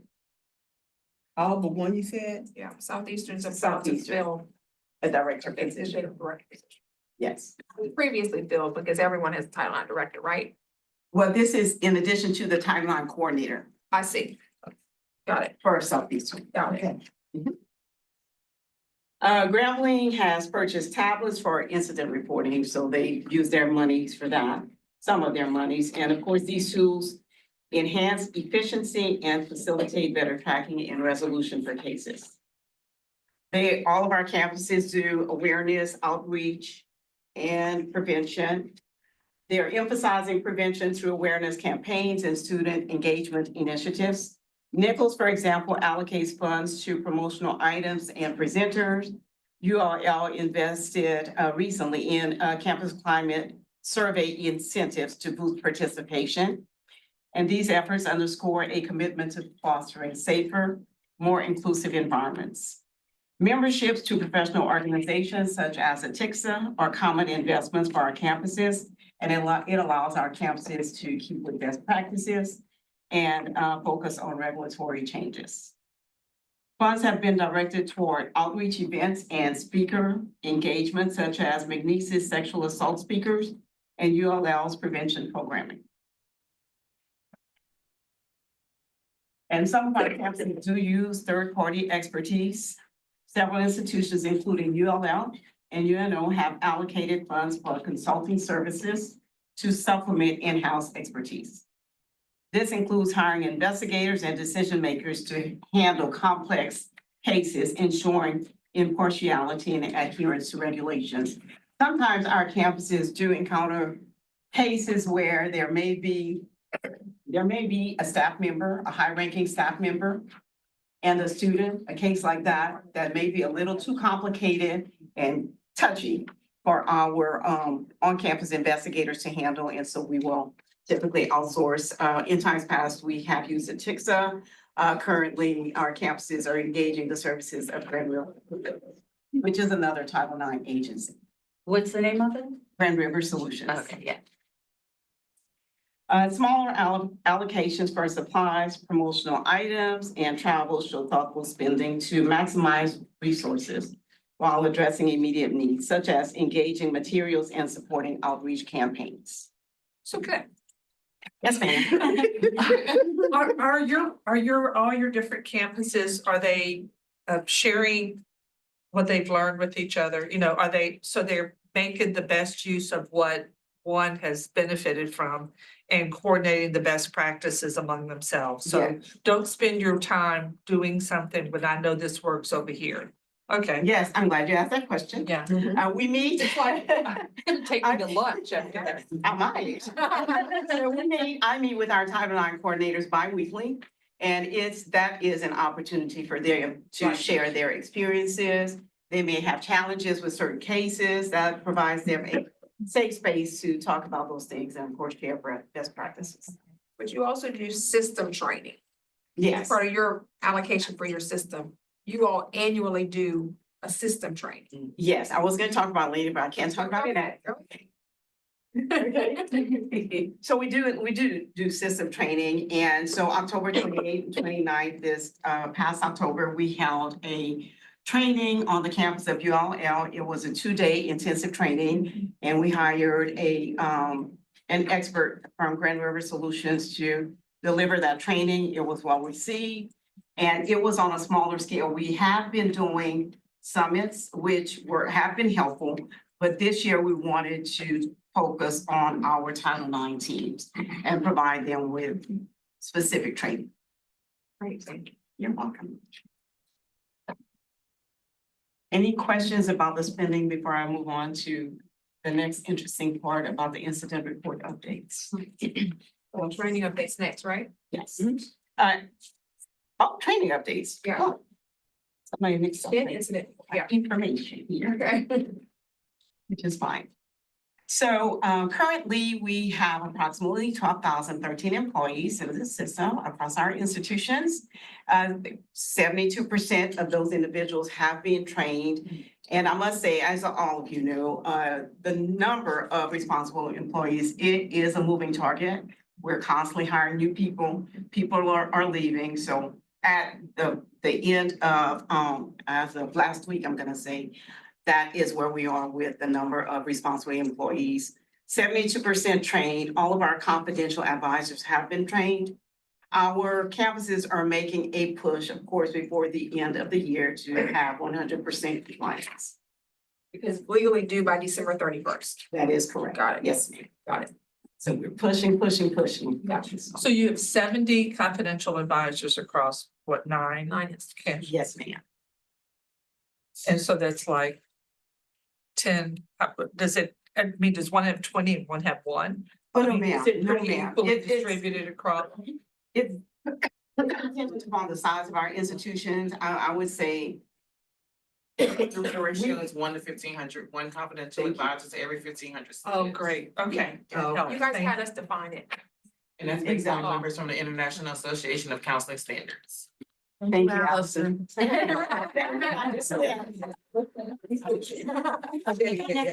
fact, that working out. She's the more comprehensive team here. Dr. Kelly, I attended a summit, correct? Yes, ma'am. And I was trying to find it on my calendar because all my time is just kind of all merged together. But it was absolutely wonderful. And it was one of the things that I truly appreciate because it seemed like y'all had everybody that participated with anything with all-based violence there.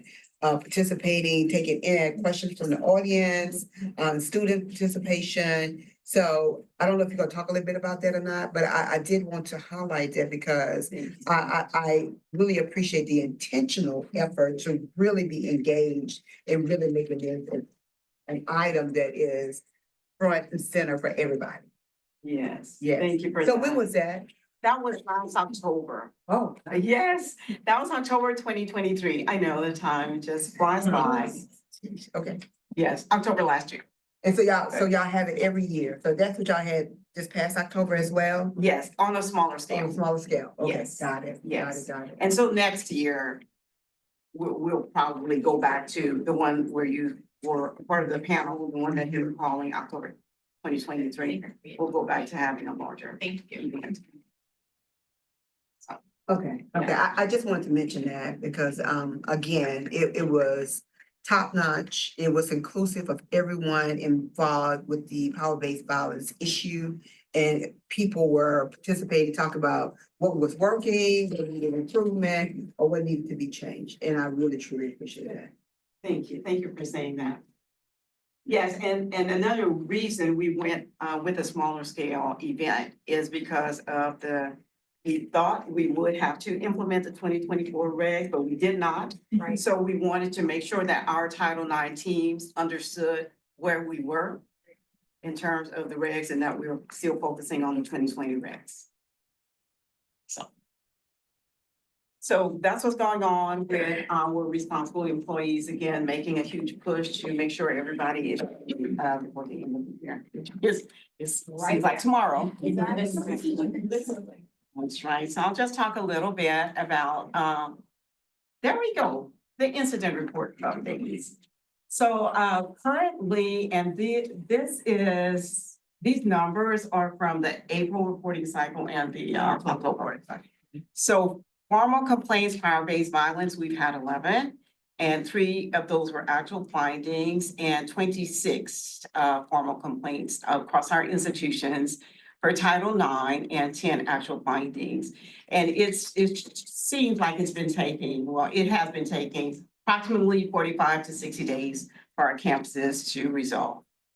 Is an actual finding, is that definition meaning like somebody was held responsible for? Yes. Okay.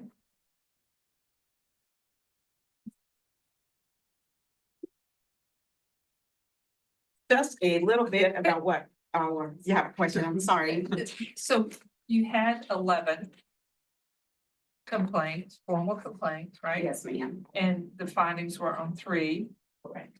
And then 26 under Title IX, the findings were 10. So can you, I know we're crunched for time, but can you, in a nutshell, explain to me what happened to the 8 that didn't proceed and the 16 that didn't proceed? Sure. So What was in common with those? yeah, so it just depends,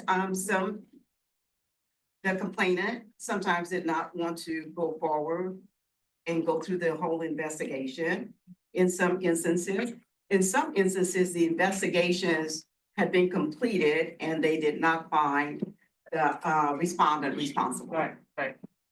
So that's basically it in a nutshell. And I guess that's where I have a question. So of the 11, were all the 11 to completion or was there a greater number before that? Like to where, I guess I'm trying to figure out how many went through the formal process to get to the 3 findings or how many of the complainants withdrew in some way? Okay, so of the 11 here, these 11 are actual formal complaints. They're not just reports made to Right. Okay. the Title IX. So formal We have more complaints. reports. Right, Of course. and so all 11 of the formal complaints Went were through. seen through adjudication? Yes, Okay, so there's none from this 11 that withdrew. correct. I'm sorry. Okay, so 3 of 11, there were findings, and I guess trying to understand like what the determination, I think, you know, whenever we're seeing this, at least from my vantage point, it's always like, okay, well, I'm always suspicious, and that's just because that's my role as an advocate, to where I'm always like, okay, well, what resulted? Was it because of the lack of evidence and, you know, not making it clear to people that just because there maybe wasn't a finding doesn't mean it was a false allegation, and that sort of education on that, so. Right, and your perspective makes 100% sense, yes. Cause I hate how some people may look at that and then immediately think that those other ones were somehow false allegations. That's not the Right, case. Exactly. You know, but this is a very private, you know, this doesn't happen really in the open. Right, and I must say, that's why I appreciate the reporting out that we have to do, because on the reports, I say the report, but the information we have to provide, Look at it. right? It has more information. Exactly. You know, so it says basically what transpired, happened, what exactly. happened, Right. exactly. How was it resolved? What it is, And so all of that's those- in the report.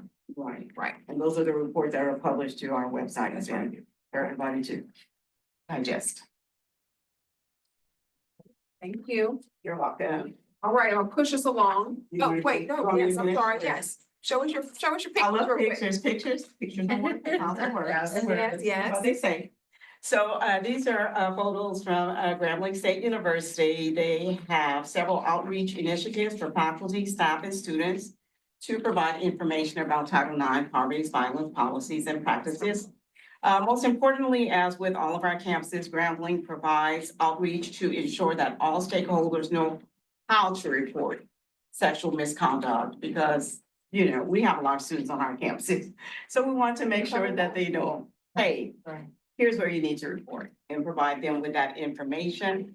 Nichols, they basically do the same thing, a lot of outreach initiatives. They have a wide array of promotional materials that they have found useful in letting students know about Title IX and power-based violence. Southeastern, and I love their promotional information. For Southeastern University, large scale events, they have Denim Day.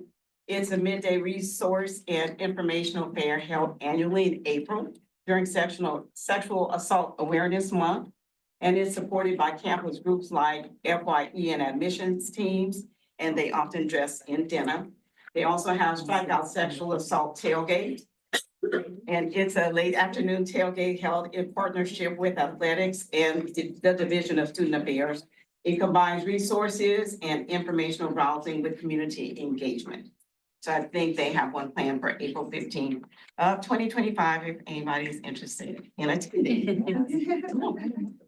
Ongoing programming and awareness campaigns that they have, tabling events, collaborative events with LaFasa, thank you, LaFasa, and other partners to provide resources and information. And of course, frequent on-campus tabling to increase awareness and accessibility. If they don't see you, they don't know you're there. It's basically. Right. See, have you almost yet. And of course, they always demonstrate a strong commitment to fostering a safe and respectful campus through a variety of engaging and impactful Title IX initiatives. These include certified bystander intervention training, consent education, through events like Coffee and Consent, and interactive programs such as domestic violence, partner violence awareness bingo. The campus also provides self-defense workshops, on-campus advocacy, and opportunities for dialogue through activities like Coffee with a Cop and Title IX awareness tabling. So on this one, I see you've got Alpha Kappa Alpha sorority. Is there an effort to get into the Greek system at all the universities and kind of get the information to them on their Yes, I would say responsibility? most of our institutions are doing that. Okay. Yes. Our institution, I can say this is a great thing about our institutions, and I'm sure that other systems see that with their institutions as well. It's important for them to have those partnerships. Partnerships with the Greek community, Right. partnerships Right. with student life, partnerships with the campus police and Right. such. So, yes. A great question.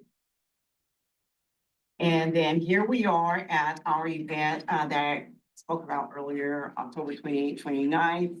And I want to also highlight that Young Lafayette has a student advocacy group. They're called It's on Us. They're lower right-hand side. And so what we are trying to do as a system is we are trying to make sure all of our campuses have student groups like this to make sure that we have students focused on sexual assault prevention and those types of things. Great. Thank you for the pictures. I love the interesting different topics that they are having these around. I think they are very catchy, and I'm assuming very successful. You're welcome. Yeah, yes, they are. And thank you. Any questions? Push us along, because we're not gonna be able to say them twice. Y'all gonna be playing hot potato with the clicker. Yeah. Okay. Sam's. Yeah, so the university system updates. Good morning, everyone. Morning. 5 minutes. I'll say afternoon. So with our system with the funding, we've spent it on personnel expansion, professional development, ensuring that all of our coordinators and all of our employees that are involved in the power-based violence from Title IX process, that they're trained. We also have more of a system down approach as it comes through the memberships. So we have the TICSA membership for our entire system. We also just recently combined our Maxine contract, so that's the case management system. So our Baton Rouge campus, the Law Center, and New Orleans had their own Maxine contracts, but we did a system contract now so that all of the institutions have Maxine. It's actually all being managed through the same system, I guess system, so that it also helps us to track amongst our institutions if a student is having issues on multiple campuses and allows us to better pull data. So we're working on building out that process right now. So we also, with professional services, we had to contract out some investigations. So that's one of the expenses that we've had system level as well as on our campuses. With personnel expansion, I will say we do currently have one vacancy. So at our Shreveport campus, we do not have a full-time Title IX coordinator right now. We have an interim who he's trained.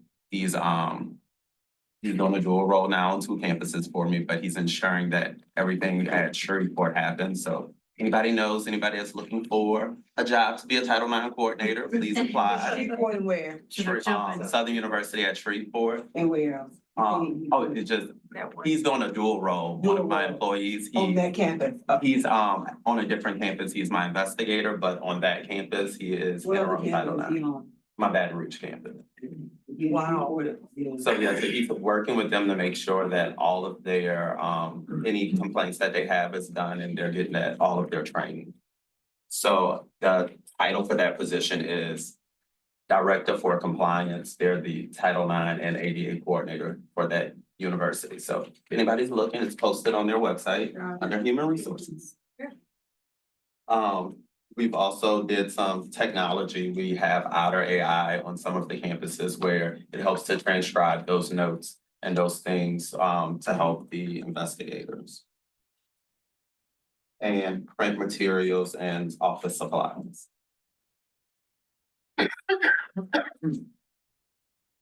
And this was the other campuses. I kind of went through them all. So with our training updates, I do know that we are doing a push right now to increase our training numbers. All of our chancellors today and the president got a list of everyone system-wide who did not complete their trainings so that they can start with that push. That is a big priority of our president. He has tasked my system office and HR with making sure we have a good platform. So we actually are going into we switched learning platforms. So we are moving from Moodle to Canvas. So now we have actually a built-in employee training system that's going to take place on January 1st for employees to be trained and for us to easily track them in that to ensure that they get their trainings done. And he's tasked HR with determining like consequences for not timely doing your trainings and not so that we can ensure better compliance. So we are working on that. But this is a December push. Yes. I mean, I heard you say January 1, new system. New system, but it's not December. required. There you go. Yes, ma'am. There you go.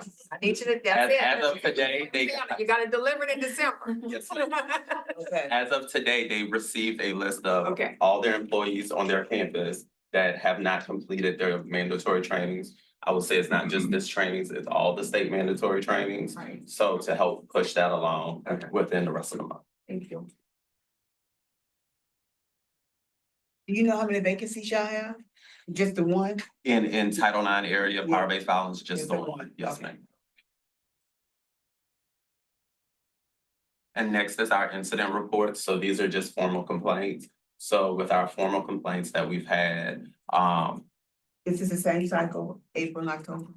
yes, ma'am. And these are our numbers. We had power-based violence, we had 5 actual findings, we didn't have any. A lot of that is because what we do is we tell our campus community, if they don't know where to report it to us, and we will help, it will go somewhere. If it's not power-based violence or Title IX, it doesn't just end there, it may go somewhere else. So I know with these power-based violence reports, the kind of trend with those is they were more human resource matters. So they ended up being transferred to either like academic affairs to be handled as like a student grade appeal grievance, because some of them were grade appeal grievances, but out of the abundance of caution, we tell everybody to report to us so that we Y'all can, can determine. yes, ma'am. Wait, so you're saying the 5 formal complaints that y'all received, you have 0 findings because those 5 complaints were transferred to a different place for like human resource complaints? Is that what you're saying? Well, I'm saying that there was no findings, majority of those were transferred somewhere else.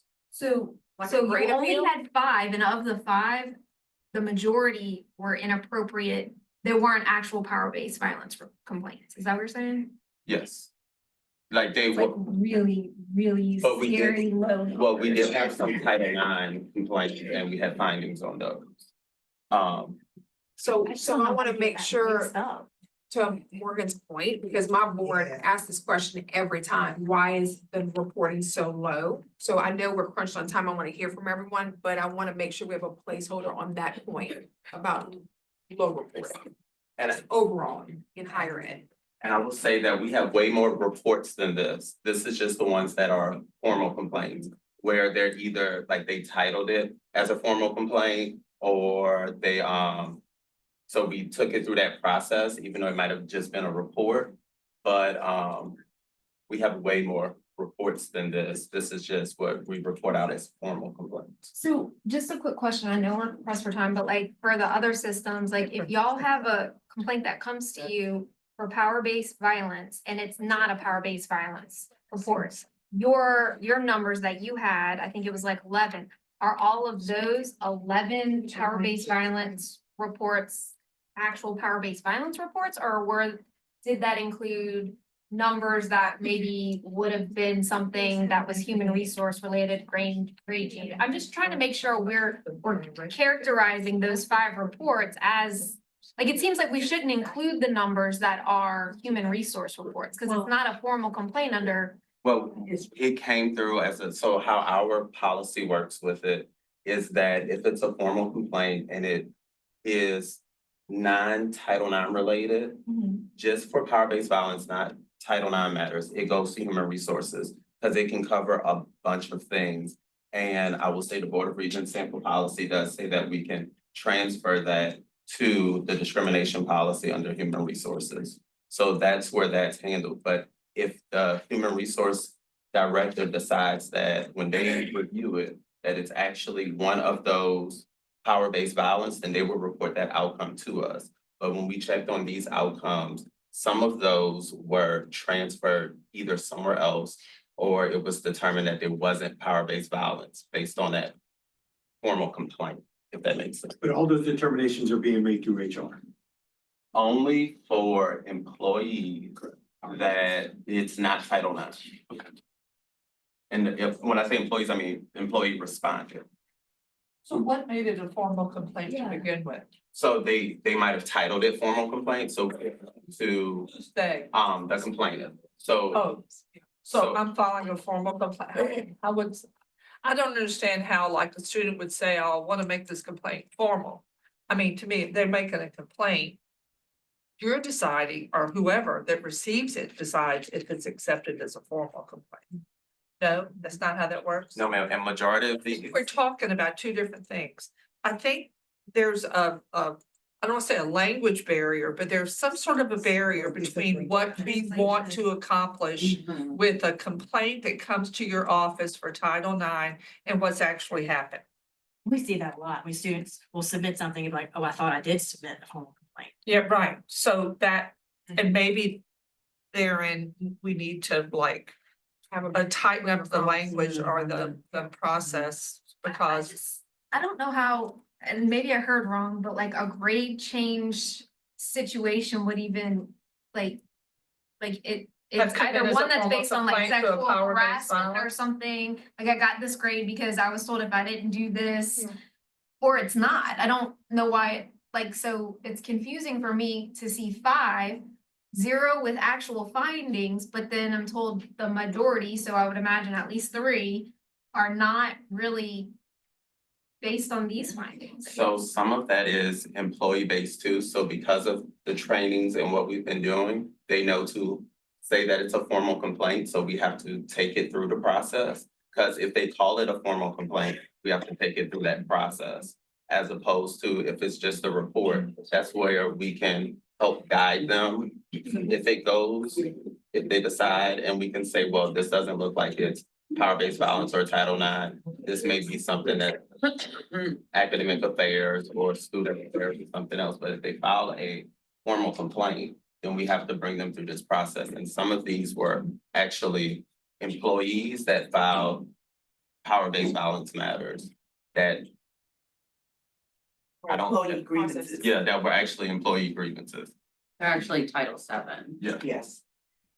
Well, and I wouldn't even say that they might not even be Title VII, they're really just employee grievances as opposed. In some cases, yes. And because the. Yes. You're basically being seen as the complaint department. Yes. Yeah. Okay, so Morgan is saying, why is it on here? So your process is that if they come to you, you take the information, whether it's appropriate to be for you or not. Yes, and if they call it a formal complaint, then we have to go through that process, because they called it that, and we want to make sure that we adequately report our numbers. Gather it. I Yes. got you. Okay. And as in our reporting, that's all specifically spelled out with what transpired with the case.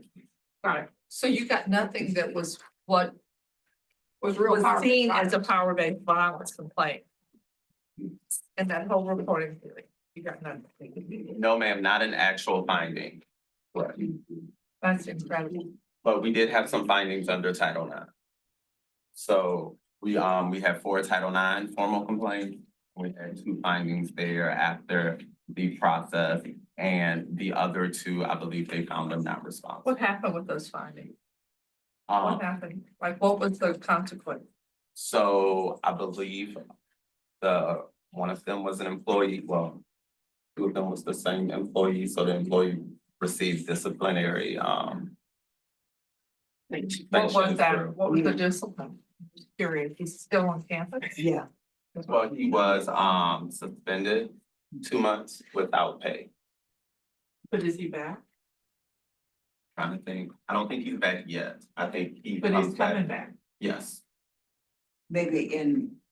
Cause this is, the other part of that is that even though we did that, we do have to match our procedure with the tenure, revocation rules and all of those different, processes that they get with tenure as well. So that student could still be there and see this guy on campus and. So we are working with, our coordinator, and I'll say, these 2 are from our Tuno campus, so, Director Cooper is making sure with supportive measures to make sure that we can minimize any type of contact and ensure that the students are not in this professor's class. That has Suno? Yes, Yes. and the employee also is mandated to do specific training. In addition to the state mandated training. So let me tell you what my problem is. I will never forget the conversation that we had with students who talked about their regret and actually coming forward because they saw the perpetrator. Right. That to me is one of the things that resonates with me more than anything else.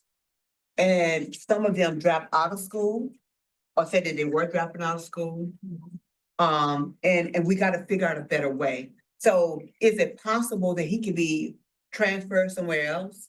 And that could be his choice in terms of whether or not, if he has to come to Baton Rouge, or whatever the case may be, that for me is a problem. And I would like to know, like, the final outcome of that situation. Will do. I'll make sure that you are aware. Thank you. I have a question. I see that, a concern of mine is that I see that there's not consistency in how the numbers are being reported. Right. Like what is, like, we've had two reports and I think that what was considered power-based violence as being reported was different for both of them. And by the time we're finished with the reports here, we're gonna have four different, so it's hard to gauge like outcomes if you have different parameters. Right. I pulled up Southern's policy and I'm really confused how just because something is a formal complaint, even if it's a disgruntled employee, it can be specific about what is power-based violence. I don't understand why a disgruntled employee who has a formal complaint and it's just a disgruntled employee situation, how that even gets counted just because they said it was a formal complaint, that doesn't make sense to me. Because in the portion that describes what a formal complaint is, it's, they call it a formal complaint and they sign it. So. And they call it power-based violence. And they call it power-based violence. And Power-based violence, and it gives you a list of all the different things that could be power-based. But it's not just that. That's not an Like, exhaustive. where, I the- mean, I'm so. the- Take advantage. Yeah, the list is not exhaustive, and what's going on now, it's because of the training, which we're doing. I feel like we're doing a good job with training and awareness, is that we're getting more of these matters that's not really power-based. They're Not what the just intent saying, was. not what the So you're intent is, saying the they're saying. There's five, including the HR disgruntled, that is really, that makes it even lower. And it's scary, it really is, because that doesn't, if you're saying you only have five, and that includes the ones that anybody deems formal. And it could be something that has nothing to do with our understanding of power-based violence, then really, it's really not high numbers, right? Like, if that's all of them. It's low reporting. Yes, but our reporting numbers are higher. The issue that we have is that the students are, especially with the students, they are not wanting to file the formal complaints, because that's the issue I'm getting with my Title IX coordinators, is that they come in, they reach out, they do multiple outreaches. Either they're not trying to respond to us, or they don't want to move forward in the process. So we offer them the supportive measures and move forward. Well, I would feel like if I were a student, why would I report if the employee that I'm reporting is still gonna have a job on campus? Yeah, I mean, that's a concern. knowledge is power here. I think that a lot of times, you know, LaFosse put together a piece that we distributed to a lot of universities where it was a palm card that you opened it up and it was literally a flow chart of like, if you're, where to go from here, where to go from there. And it's amazing how many students we interact with our campus sexual assault coordinator, who I'm introduced later, that don't know any of that. And they don't know, like, it's so difficult. Like, what are all these rules that we have, right? I mean, you just experienced the worst trauma of your life, and now all of a sudden, I gotta figure out what's a formal, what isn't a formal, and what department I'm going to, and what's a confidential. I mean, it's just too complicated, too difficult. And you have this problem where the average student. Seems intended almost, like. What's that? It seems intended. Yeah, I mean, the way it's almost like the student is assaulted and then now what? Right? And it's just, And then it's reassaulted frustrating by the because system. the average kid that goes to that school that comes from Ohio, comes from Baton Rouge, or comes from wherever, they don't know. And it's hard. They don't know what, like, how many people didn't know that you could go formal or power-based, or was it my instructor, or was it my classmate, or was it, and then I have different roads to travel for every single one of them. And that's the difficulty. These kids just don't know. No, but it seems created to discourage. Yeah. And the regulations do that too. And so Right. the power-based violence process follows that.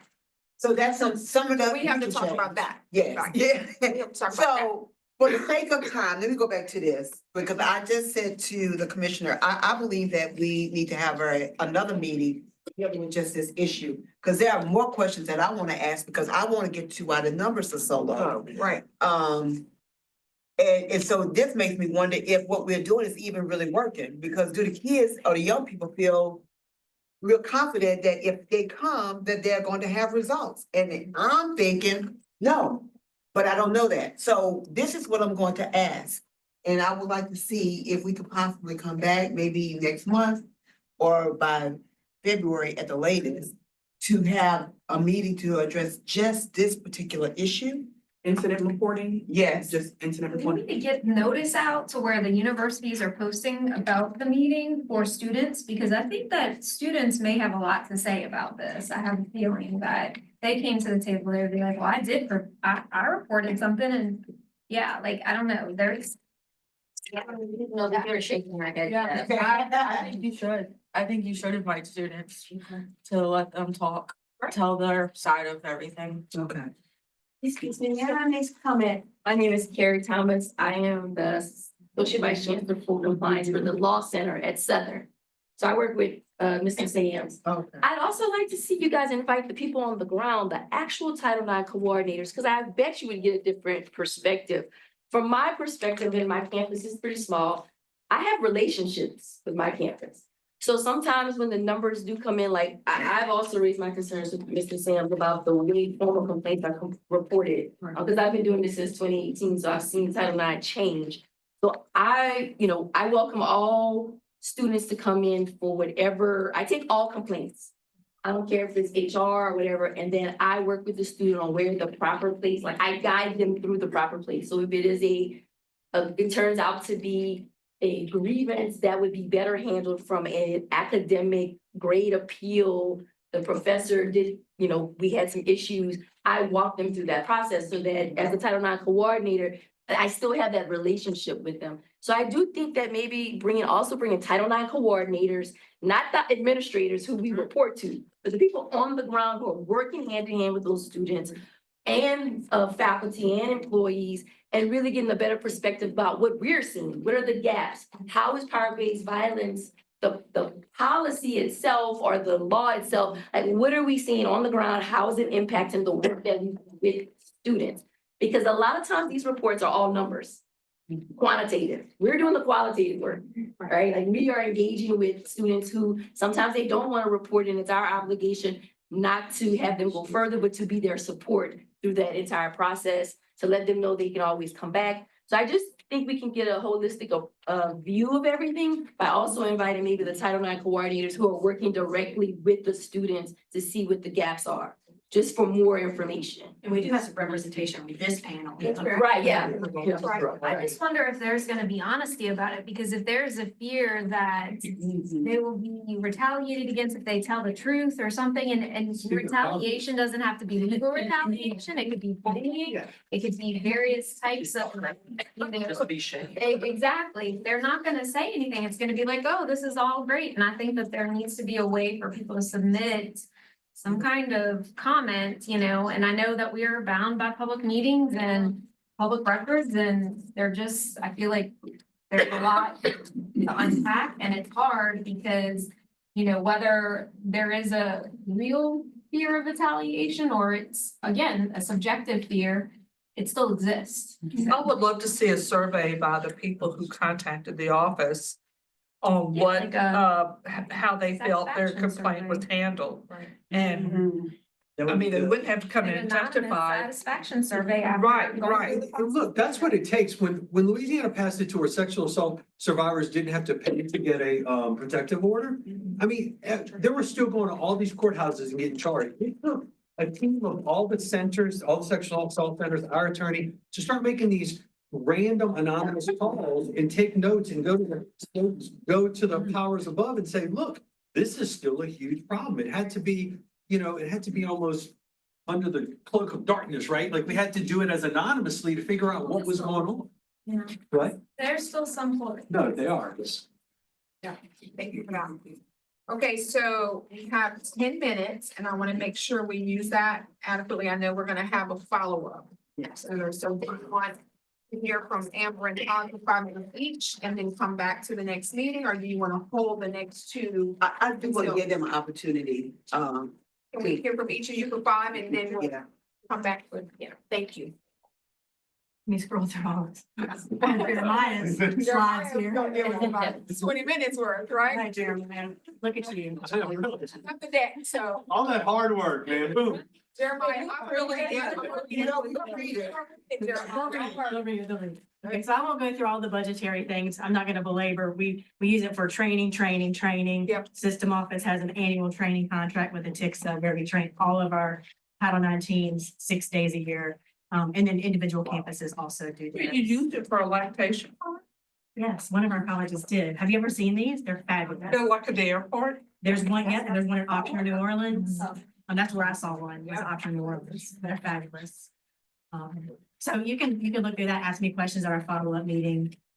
We are about 91% completion of our training, which is not for lack of herding cats. That's great. That work is not easy, so the colleges and systems that have low numbers, I hear you. And all of our confidential advisors are trained. We have 60 when only required to have 35. So we are expanding that as well. We do have some higher numbers in terms of our incident reports, so I'll spend my majority of my time here on that. Do y'all have any vacancies? We do not have, we have 2 new coordinators, but we do not have any vacancies. We have 23 Title IX coordinators and deputy coordinators across our 12 colleges. I'm in the process in my office of training a deputy coordinator. I'm the Title IX coordinator in the system office, and I'm also training a deputy coordinator currently. So I'm excited about that. Also in the process of hiring a grad assistant to help with some of the administrative work. So I would love a law student, anybody over there, or a policy student, grad student, so. We're pretty sure we're gonna help you. It's open, you have 28 open on the power bank. Yes, so this is an as of. The usual reason they stay open. Well, this is an as of date. So as of the time we did the April and October reports, those were still open. So those were in the adjudicative process. They hadn't gone to a hearing yet. They were still in the investigation. We didn't have a finding. We didn't have it determined whether they were responsible, not responsible. Might be the initial assessment, trying to follow up with the complaining of the parties. Overall, we had 53 total complaints, formal complaints. To put that in perspective, we had 71 reports. So of the 71, we have 53 formal. And then at the bottom of that, you will see how those are kind of broken out. The largest reason of where there are such low findings is because there were so many open at the time. So if they were referred to HR, if they were through informal resolution, or if they were, the majority of them were still open because of the dates. Those large number of cases, and 2 of those in particular were multiple complainants for a single response. So you might have had a whole cohort of nursing students, for example, filing a complaint against an instructor. So that is why the large number of those. We treat each of those as individual complaints, even though we might adjudicate them as one case. So I will let that rest. Let me digest that for a moment. So this is as of October, so when we get the report at the end of the year, it will have resolution of all, whatever's been resolved. For some of them, yes. For some of, like, if they go to HR, there's not a process in my system of where HR reports employee outcomes. Got it. So we are working through that. For the resolution of power-based violence in Title IX, we would have it on reports. Yes. And I may probably show this, like a lot of things, but like, do all the systems use the same terminology? Does the terminology you use under your other findings, does that match everybody's system? It's pretty consistent. So it's just that you chose to put yours in on this report. Okay. So we all- Let's anticipate your questions. I'm a fan. Yeah, And I don't very good, I don't very want to good. be asked a question I don't know the answer to. Yeah, and I know we're crunched for time. I'm just. Yeah, I think that, because, I think there's a lot of gray area that we're missing all the subsets within these reasons and how do we clarify that in a way that addresses what that initial complaint was trying to address so that we don't get 0. Right. When somebody's, obviously, 42 people have had a reason to complain. Right, absolutely. Okay. And our cases are taking between 60 and 90 days. I think a lot of reasons for our system, we have a larger number of non-traditional students who have competing conflicts. They have families, they have jobs. It takes longer. I also think that contributes to the larger number of complaints and reports that we get in our system. I think adults in general may be more comfortable with a legal type of business than an 18-year-old student. Right, I'm sure. So I think that is a contributing factor. When we first went into this whole Title IX power-based violence conversation with my system, the sentiment was, oh, we don't have residence halls, you're not gonna have that many. Right. Which I fought against because perpetrators are smart, they're not doing it on campus, number one. And number two, we have adults we're dealing with who are comfortable with these processes and they're gonna be more brave in the process. So anyway, I say that just. And your pages look really nice. Well, thank you. Right, and we did have some, some events that, Denim Day that they mentioned, we do a women's leadership summit every year at our conference, and so really proud of the work our specifically. Yeah, we did the day at the Capitol. Fabulous. I'm sorry. Here you go. Excellent. Okay. Thank you. Thank Thanks you, so much. Amber. Okay, now shoot. Okay, thank you, Senators. Quickly, this. So we've outlined for you our spending in terms of what we spent across the system over the course of the last year. As you know, you all provided funding of $1 million for each system. Roughly about $800,000 of that has been dedicated to the main campus, with $200,000 being split among 5 campuses. In addition to the monies that have been received from the state, specifically for power-based violence, LSU has invested an additional $1.1 billion on top of that. And so our total spending across the system is a little over $2 million. And that spending has been for personnel, it's been for training and development, it's for administrative services, such as services related to hearings and so on and so forth. In terms of where we are with our training, as you know, we have 2 different types of folks that we train. We have responsible employees. Those are folks who are mandated by law to report out. Currently, we are at 90% completion for that training across our system. And with regards to our confidential advisors, we have 58 confidential advisors across the system, 30 of whom are on the main campus, and we're at 100% completion in terms of our training for our confidential advisors. How many vacancies do y'all have? We have no vacancies in our office center. You have no vacancies? No vacancies. So we have a staff of 10 folks in the Title IX office. We have a Title IX coordinator, 1 deputy Title IX coordinator for response and resolution, 1 deputy Title IX coordinator for training and prevention. We have a lead investigator, 1 case manager, 4 investigators, and an office coordinator. If you count the work that we do on ADA compliance, that would bring our total up to 12. So who's your Title IX coordinator? Josh Jones is currently in the seat. We have hired a gentleman who will come and start on January 6th. He's on campus today. He's beginning a week's worth of training and onboarding with Josh Jones. His name is Osvaldo Gomez. He comes to us from the university, from Houston Community College System. As what? As What was Title he IX there? coordinator. He was Title IX at Houston? Yes, sir. Okay, thank you. So the other campuses in the system, no vacancies? No.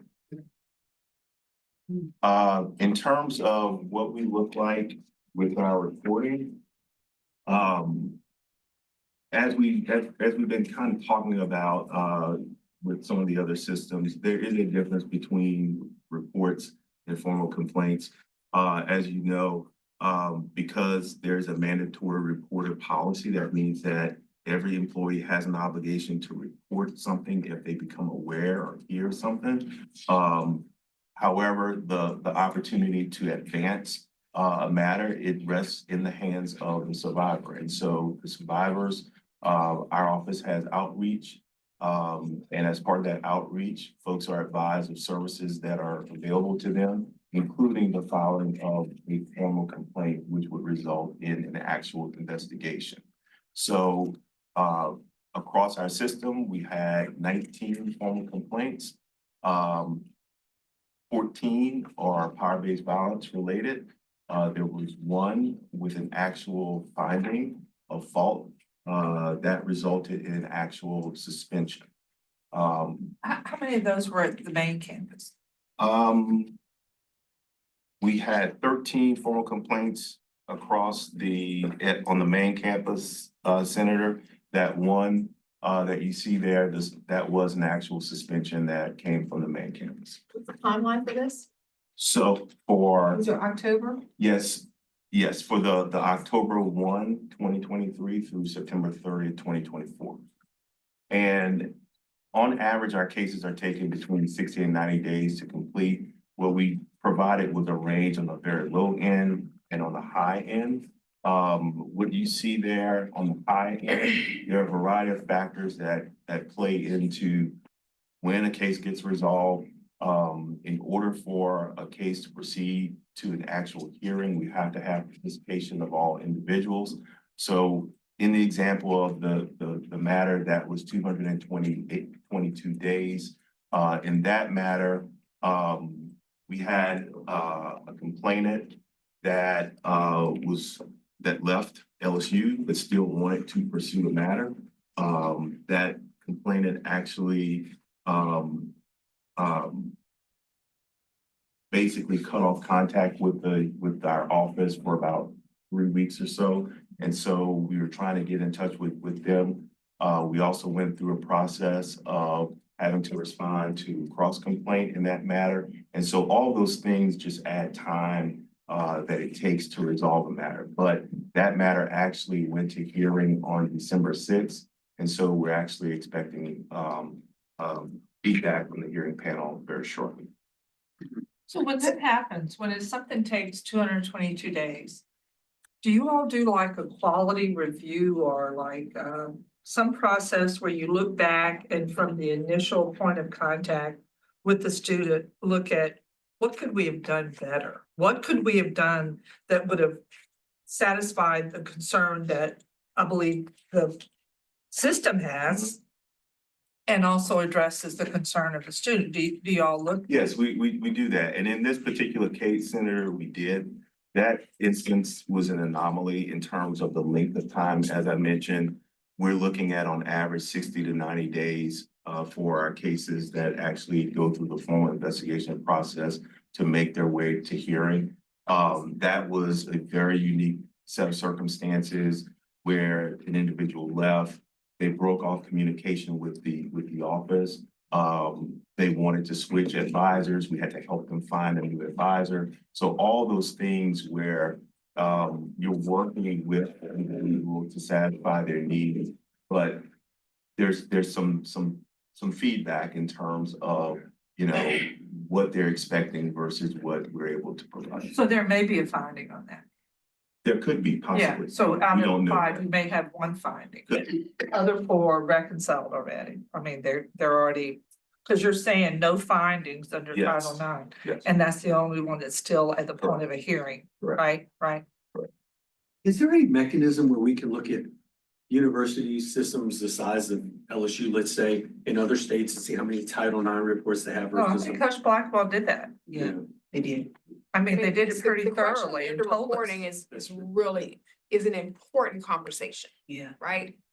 Is it underreporting because people don't have confidence in the process? Is it underreporting because they don't know, Raphael, to your point, where to go?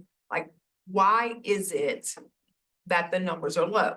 The legislation asks us to front end the education and training, consent, healthy relationships, all these things. But given 250,000 students, the numbers are clearly low. So we have to get to that point of what is happening, right? Or what is not happening. Frankly, I would love to know how many The fact great that out of kids the come from out of the LSU 5 that students got over that the far, there were no findings. Second, I would love to know the number of rape kits taken from LSU students on a given week compared to the complaints we've got right here. No, You have the no. information? I mean, I could get you it doesn't mean it all is on campus, but I. No, can that's get what I'm you, saying. Like the It's a people who student. report to us. And it's Yeah. probably a student on student the best numbers are also probably from the SANES, like the EBR coroner's office, Right. because they get called. Right. Even if maybe somebody doesn't want an advocate, but I don't know if I would imagine that they are kind of inquiring about if they're a student or not, just by the nature of the work, but I don't know if they keep formal stats, but. So maybe kids are not handled on campus. No, Could be collected on campus. I think Mindy was going to the student health center at one point. I don't know if she still is doing that, but I think if, like, the coroner's office in the past have responded to the student health center, but if the vast majority of them are taking, are happening after hours on weekends, obviously the student health center is not a place that students. and we can, I mean, I can very easily, of course, this doesn't say how many are students, I can very easily, with the new tracking system that Senator and myself put into place, we can tell you how many kids were taken at any time range. Now, it just went into effect, but so I can tell you how many kids were taken in EBR parish last month. Now, I can't tell you how many of those were students, but I can tell you how many were taken in the parish.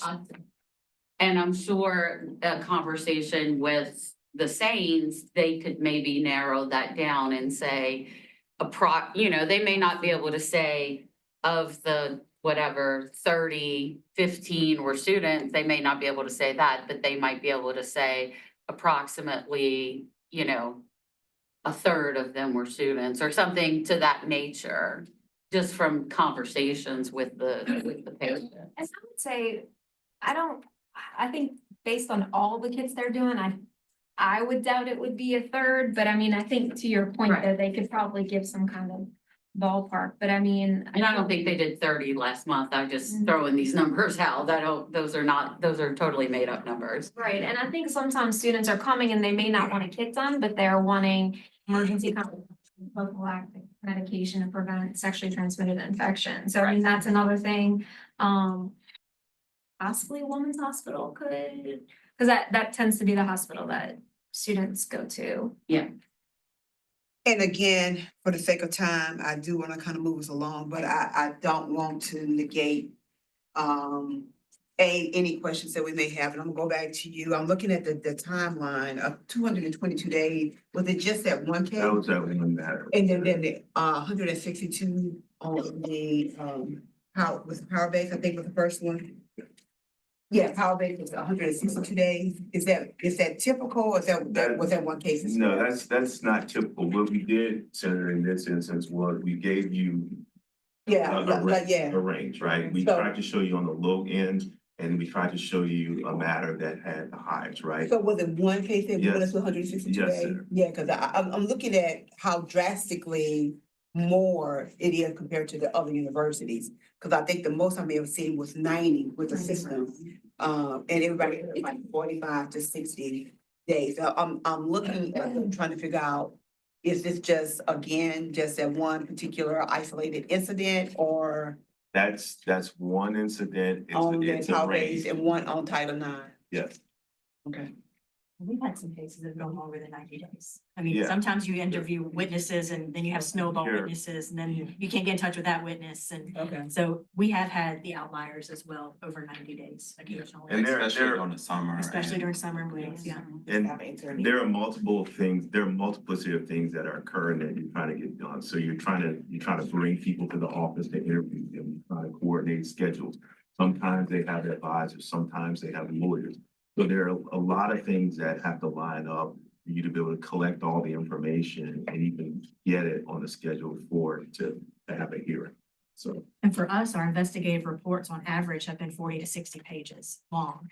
So for the investigators just to write a report and to put in perspective, investigators are often are always in my system, other duties as assigned. So you might have a dean of students who is also an investigator in a case trying to write a 60-page report. That can delay things. Just let me, so I can better understand. A power-based violent complaint, you got 14.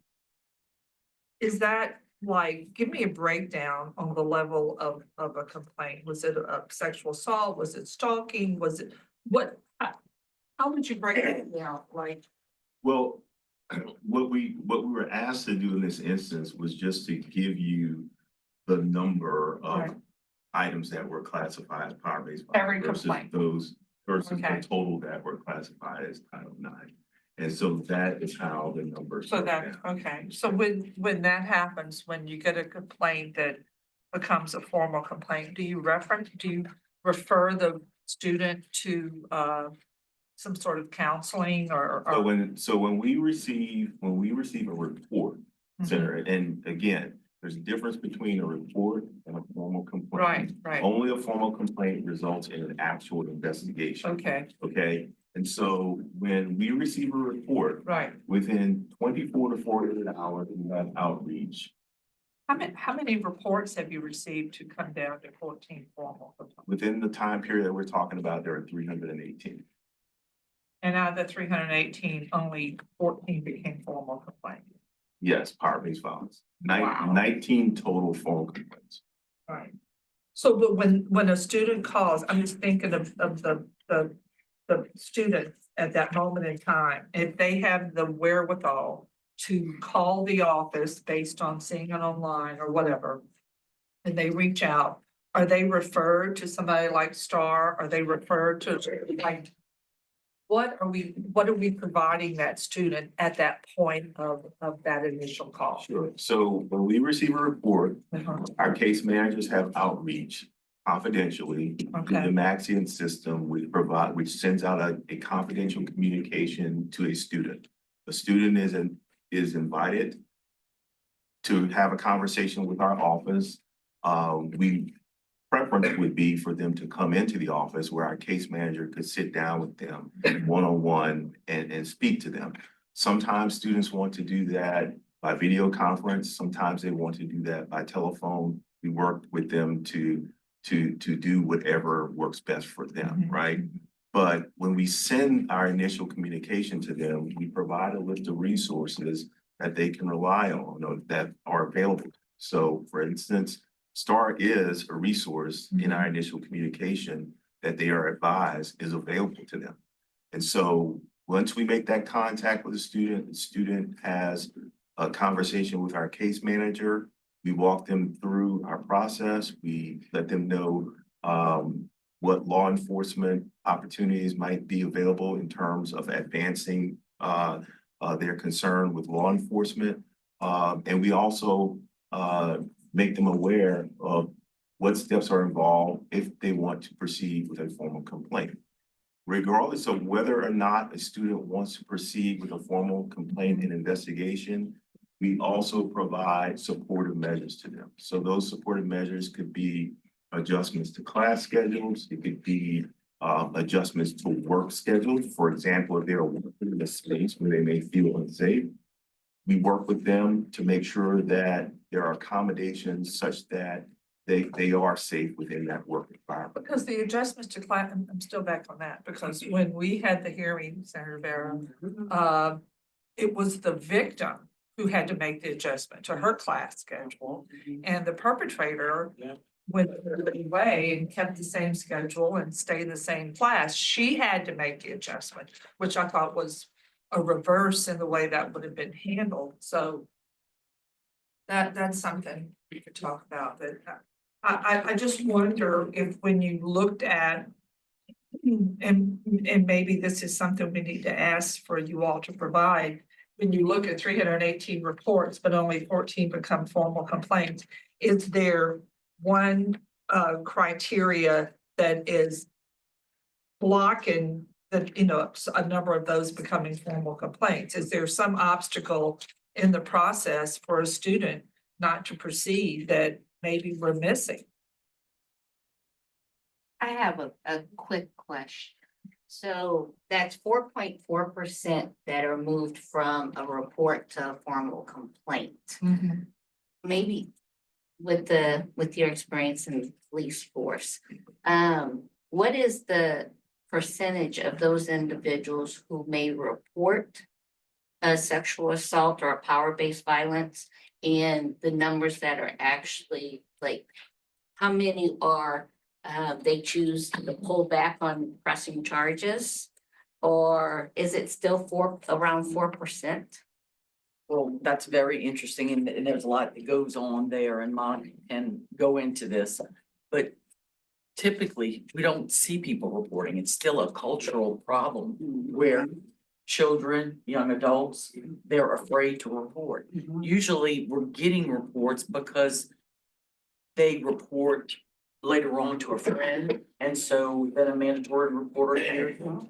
Whether it's school or from safe, where they tell someone else and a parent hears it, or it's years later, and then they feel emboldened to go ahead and report because they're in a safe place. But as far as our children in universities, do I believe that all of them, because they've been sexually assaulted or feel threatened, are gonna come to report? Absolutely not. And I think that it's gonna be a cultural issue to get out there and let them know that they have rights and that this is their right to feel safe and that they're right and that shame shouldn't take a part in it. And I think that shame and feeling guilty for going out or, you know, any of those things is working against our young people. So as far as the 4%, I don't think that we can look at those numbers and say, because the cases that we're seeing, we get all in a manner or different. I'm just having a hard time wrapping my brain around the Until- 4.4%. Well, until the systems that we have in place quit re-traumatizing survivors, you're still gonna have that, right? I'm gonna tell you today, right? I don't know if somebody came to me personally that I knew that went through an experience and said, should I report to law enforcement? I don't know what I would say to that individual because it is such a re-traumatizing situation. And it's the same in every system that we have. And that's why it's so hard. We always talk about societal change, systemic changes to change things to where a survivor feels empowered and safe. That's the word, safe to report. And I think too, the thing that y'all have to remember is, and I know that we use this example a lot, because I mean, my background is in sexual assault prevention and sexual assault work, so is Raphael and Morgan. But these numbers are so low. It's not just low because if you just talk about sexual assault, it's not just low. We're talking about dating violence. We're talking about stalking. Do you know how many college students are stalked? Like, and I think that we're like, and not just y'all, I'm not just picking on you guys. I think society, we're not telling our young people enough that if somebody is asking you out every single class and you're saying no, and every single class they are asking you out, that is stalking, that is harassment, and that meets the definition in some of this stuff. It really does. And some of the power-based violence legislation that we have, it meets the definition of it. And so we are talking, and I realize we're talking about the bigger picture and the more heinous crimes, but that guy that's asking that girl out every single time, hoping to wear her down, he's eventually gonna sexually assault someone. Right? And so we're talking about it up at 90,000 feet and the bigger crimes, but we need to also be looking at the domestic violence, the stalking, some of this initial behavior that is coming into play And so as I'm well. hoping at the next meeting that we can make these some of the topic of discussion. Yeah. That I will hope that we have within the next 30 days, next 45 days. Okay. Because we need to be looking at if we need to change something in the policies to address that before session starts. I do have one other question for you, Mr. Manuel, as it relates to how many authorized positions do y'all have on campus for Title IX? 10. So y'all don't have 21? No, Senator, we have I work for the division, I represent the Division of Engagement, Civil Rights and Title IX. The entire division has 27 roles, including mine. For the entire division has 21? The division has 27. 27? Head count Okay. 27. So they got 27. The Title IX office, which is the office that oversees the matters that we're talking about right now, there are 10 employees in that office. And it's only 10 authorized positions 10 for Title for IX. Title IX. No, Yes. I got 10 up Yes. 10 for Title IX, Mhm. okay? That's the question. We'll make sure I got my information correct. Okay, Madam, Commissioner Superintendent. So I'm looking at everybody's budget really quickly. How do you guys determine like who gets what amount? I see like LSU, like they got 2.1 million. LSU, I mean, Southern System, like you got a little bit more than 8. Let me go back. I was kind of adding them up. So we allocate to the systems, I believe, $1 million each. Oh, so they all And got then a the million? systems allocate to their campuses. And then Okay. Todd mentioned they have added from within their own budget additional money. Okay, so you guys, because it doesn't look like $1 million for Southern. I did rough math, but. it So was these $1 were the million. numbers that my finance provided me. If it's not, I can go back to them and see what the discrepancy is. Yeah, okay. Everybody received $1 million. Yes. And then some added more to that. Right. Right. We just used whatever was allocated to us by the legislature. Mhm. And so we allocated it to our campuses. Y'all added more. Enrollment. That's all right. They, LSU added more, we did not. Y'all didn't add more else, because No. this look more than $1 million. Well, you have the campus budgets that pay for these employees. This is $1 Yes. million on On top top, of exactly. that. Okay. So That's the correct. numbers you see in the chart, in the PowerPoint, is the legislative allocation to Title IX, not the operating budget of the institution for Title IX. Correct. That is correct. Right. So the budget we have here is the money that was allocated through us. Correct. Yes. Except For LSU. LSU added their We, additional. we gave you everything. It also budget more than $1 million. Yeah. So we'll get for you, Senator, the breakdown for both. It's not much, it's a little bit more. It's like, Yeah, that's good. yeah, Okay. it's like another 50,000 or something. Oh, well, that may be We got our office. Let me check on that. Okay, I was just trying to see, so, but everybody did receive, the same amount. Right. Okay, that's all I was trying to say. Our system got 1.153 million. Yeah. Okay. So it's So we'll a nice share change the here. breakdown. Okay, all right. That's all I have, No, Madam. thank you. Should I turn it back over to you? So what Yeah, about- oh, any public comments? We Oh, need to make okay. an announcement real quick. if possible. No, I just real quick, I did want to say, at La Fosse, we did lose Miss Monica Taylor as a board member, but we added Dr. Amber Blair as a board member of La Fosse. Also, I wanted to An mention. upgrade, really. Not nearly as entertaining. I just wanted to bring up that with me here is Miss Jasmine Adams. Jasmine is our campus sexual assault coordinator. She started with this in July.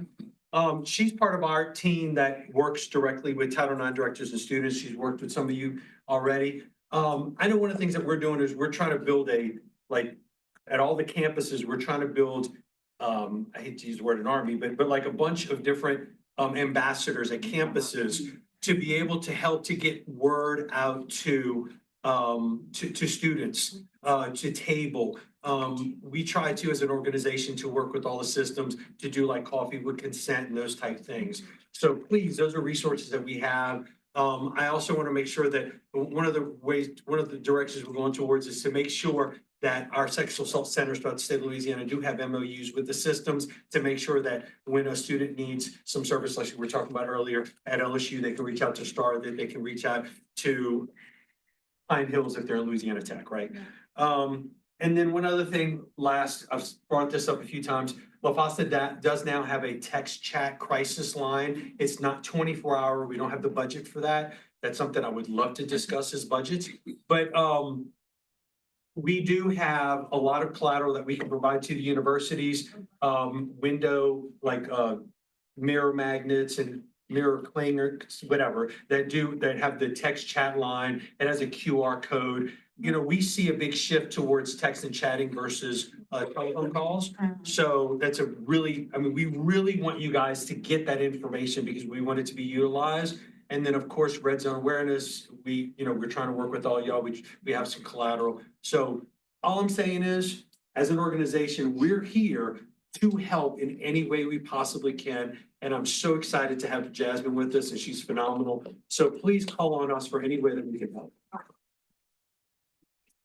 I can say something too. So in, Senator Mizell's bill, the Sexual Assault Survivor Bill of Rights bill that she just passed, there was this little thing added at the end that said that if there is any violation under any law, not just the ones that were outlined in the Sexual Assault Survivor Bill of Rights, but any violation a survivor may have anywhere in law, they can request for oversight before the Senate Select Committee on Women and Children. It does not mean that y'all can actually do anything, but it's once again that sunshine type thing. So what I think we need to start doing is encouraging survivors to request oversight hearings to the Senate Select Committee for Women and Children, should they find that their rights are being violated under any provision of the power-based violence law. And that's what I think, I think you will probably be hearing from people. Does each university have a student? I know LSU has the Tigers, what's the name? Tigers Against Sexual Assault. Does each university have a group of advocates at the student level? Does anybody know? Some of our institutions do, but not all of them. I know for sure, Lafayette has the It's On Us group.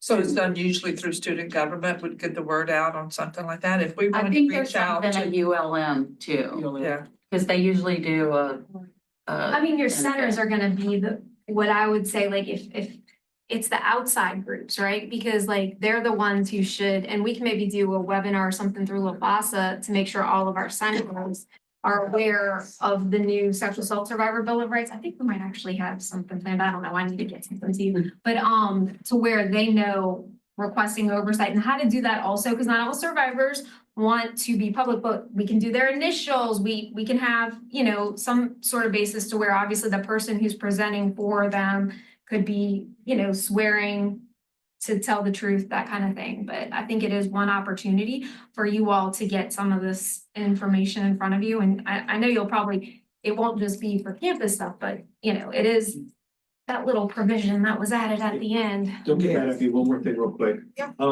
State law states that any sexual assault survivor advocate to have privilege has to be trained under a 40-hour training program through an accredited sexual assault center, Yes. right? That is Well, relevant. LaFasa has just developed an Easy Generator and e-learning platform where we're doing the 40-hour training online. So it's consistent for all the centers to have their advocates go through. Yeah. We are trying to formulate a way to where we can share that with maybe some campuses or things like that, if they want to have some of their confidential advisors be trained. They wouldn't be able to get privilege though, just. No, they're not gonna get privilege, but knowledge is power. Remember I said this, to where they understand all those things. The problem is money, right? We're trying to figure out how we can afford to expand that system to where we could have other people utilize it and not just the sexual assault centers. It's just, and it's funny for us, it's like an additional $8,000 a year. So it's a hurdle we have. And I know it doesn't sound like a lot of money to y'all, but it's No, but huge for us because we no get the money money. you're getting from the state. Yeah, but there's if no the state could money. grow The 20,000, you're exaggerating. I'm exaggerating It's low. lower. Yeah. That is not what I heard in this. No, it isn't. No, I know it isn't. That was a very low. But my point is saying that is a reminder that I say all the time is that Louisiana has absolutely zero money in their budget for sexual assault survivors. Which is different than. It's besides crime victim reparations. That's it. Like Centers. what's that? None for centers. None for centers, yeah. None whatsoever. So every penny that sexual assault centers get comes through the federal government. There's. Do you know what it just took to get rape kit tracking? Oh, I know. I mean, we could talk about what Louisiana does with sexual assault victims a long time. No, I agree. And we have to keep raising the awareness, right? And so that's all like a small investment in conversation. that we Right, need and to have. connecting with the talent that's out at the table to Yes. make sure. With Zoom and all these things, how we can do that. So I appreciate you sharing that and collaborating. I apologize for my language in that. It was to the centers for survivors. To the Centers for Social. I think we're missing the boat if, like Dr. Kelly said, like, well, as that strong us, if we don't identify and empower the students to lead their own, because that's changing the culture.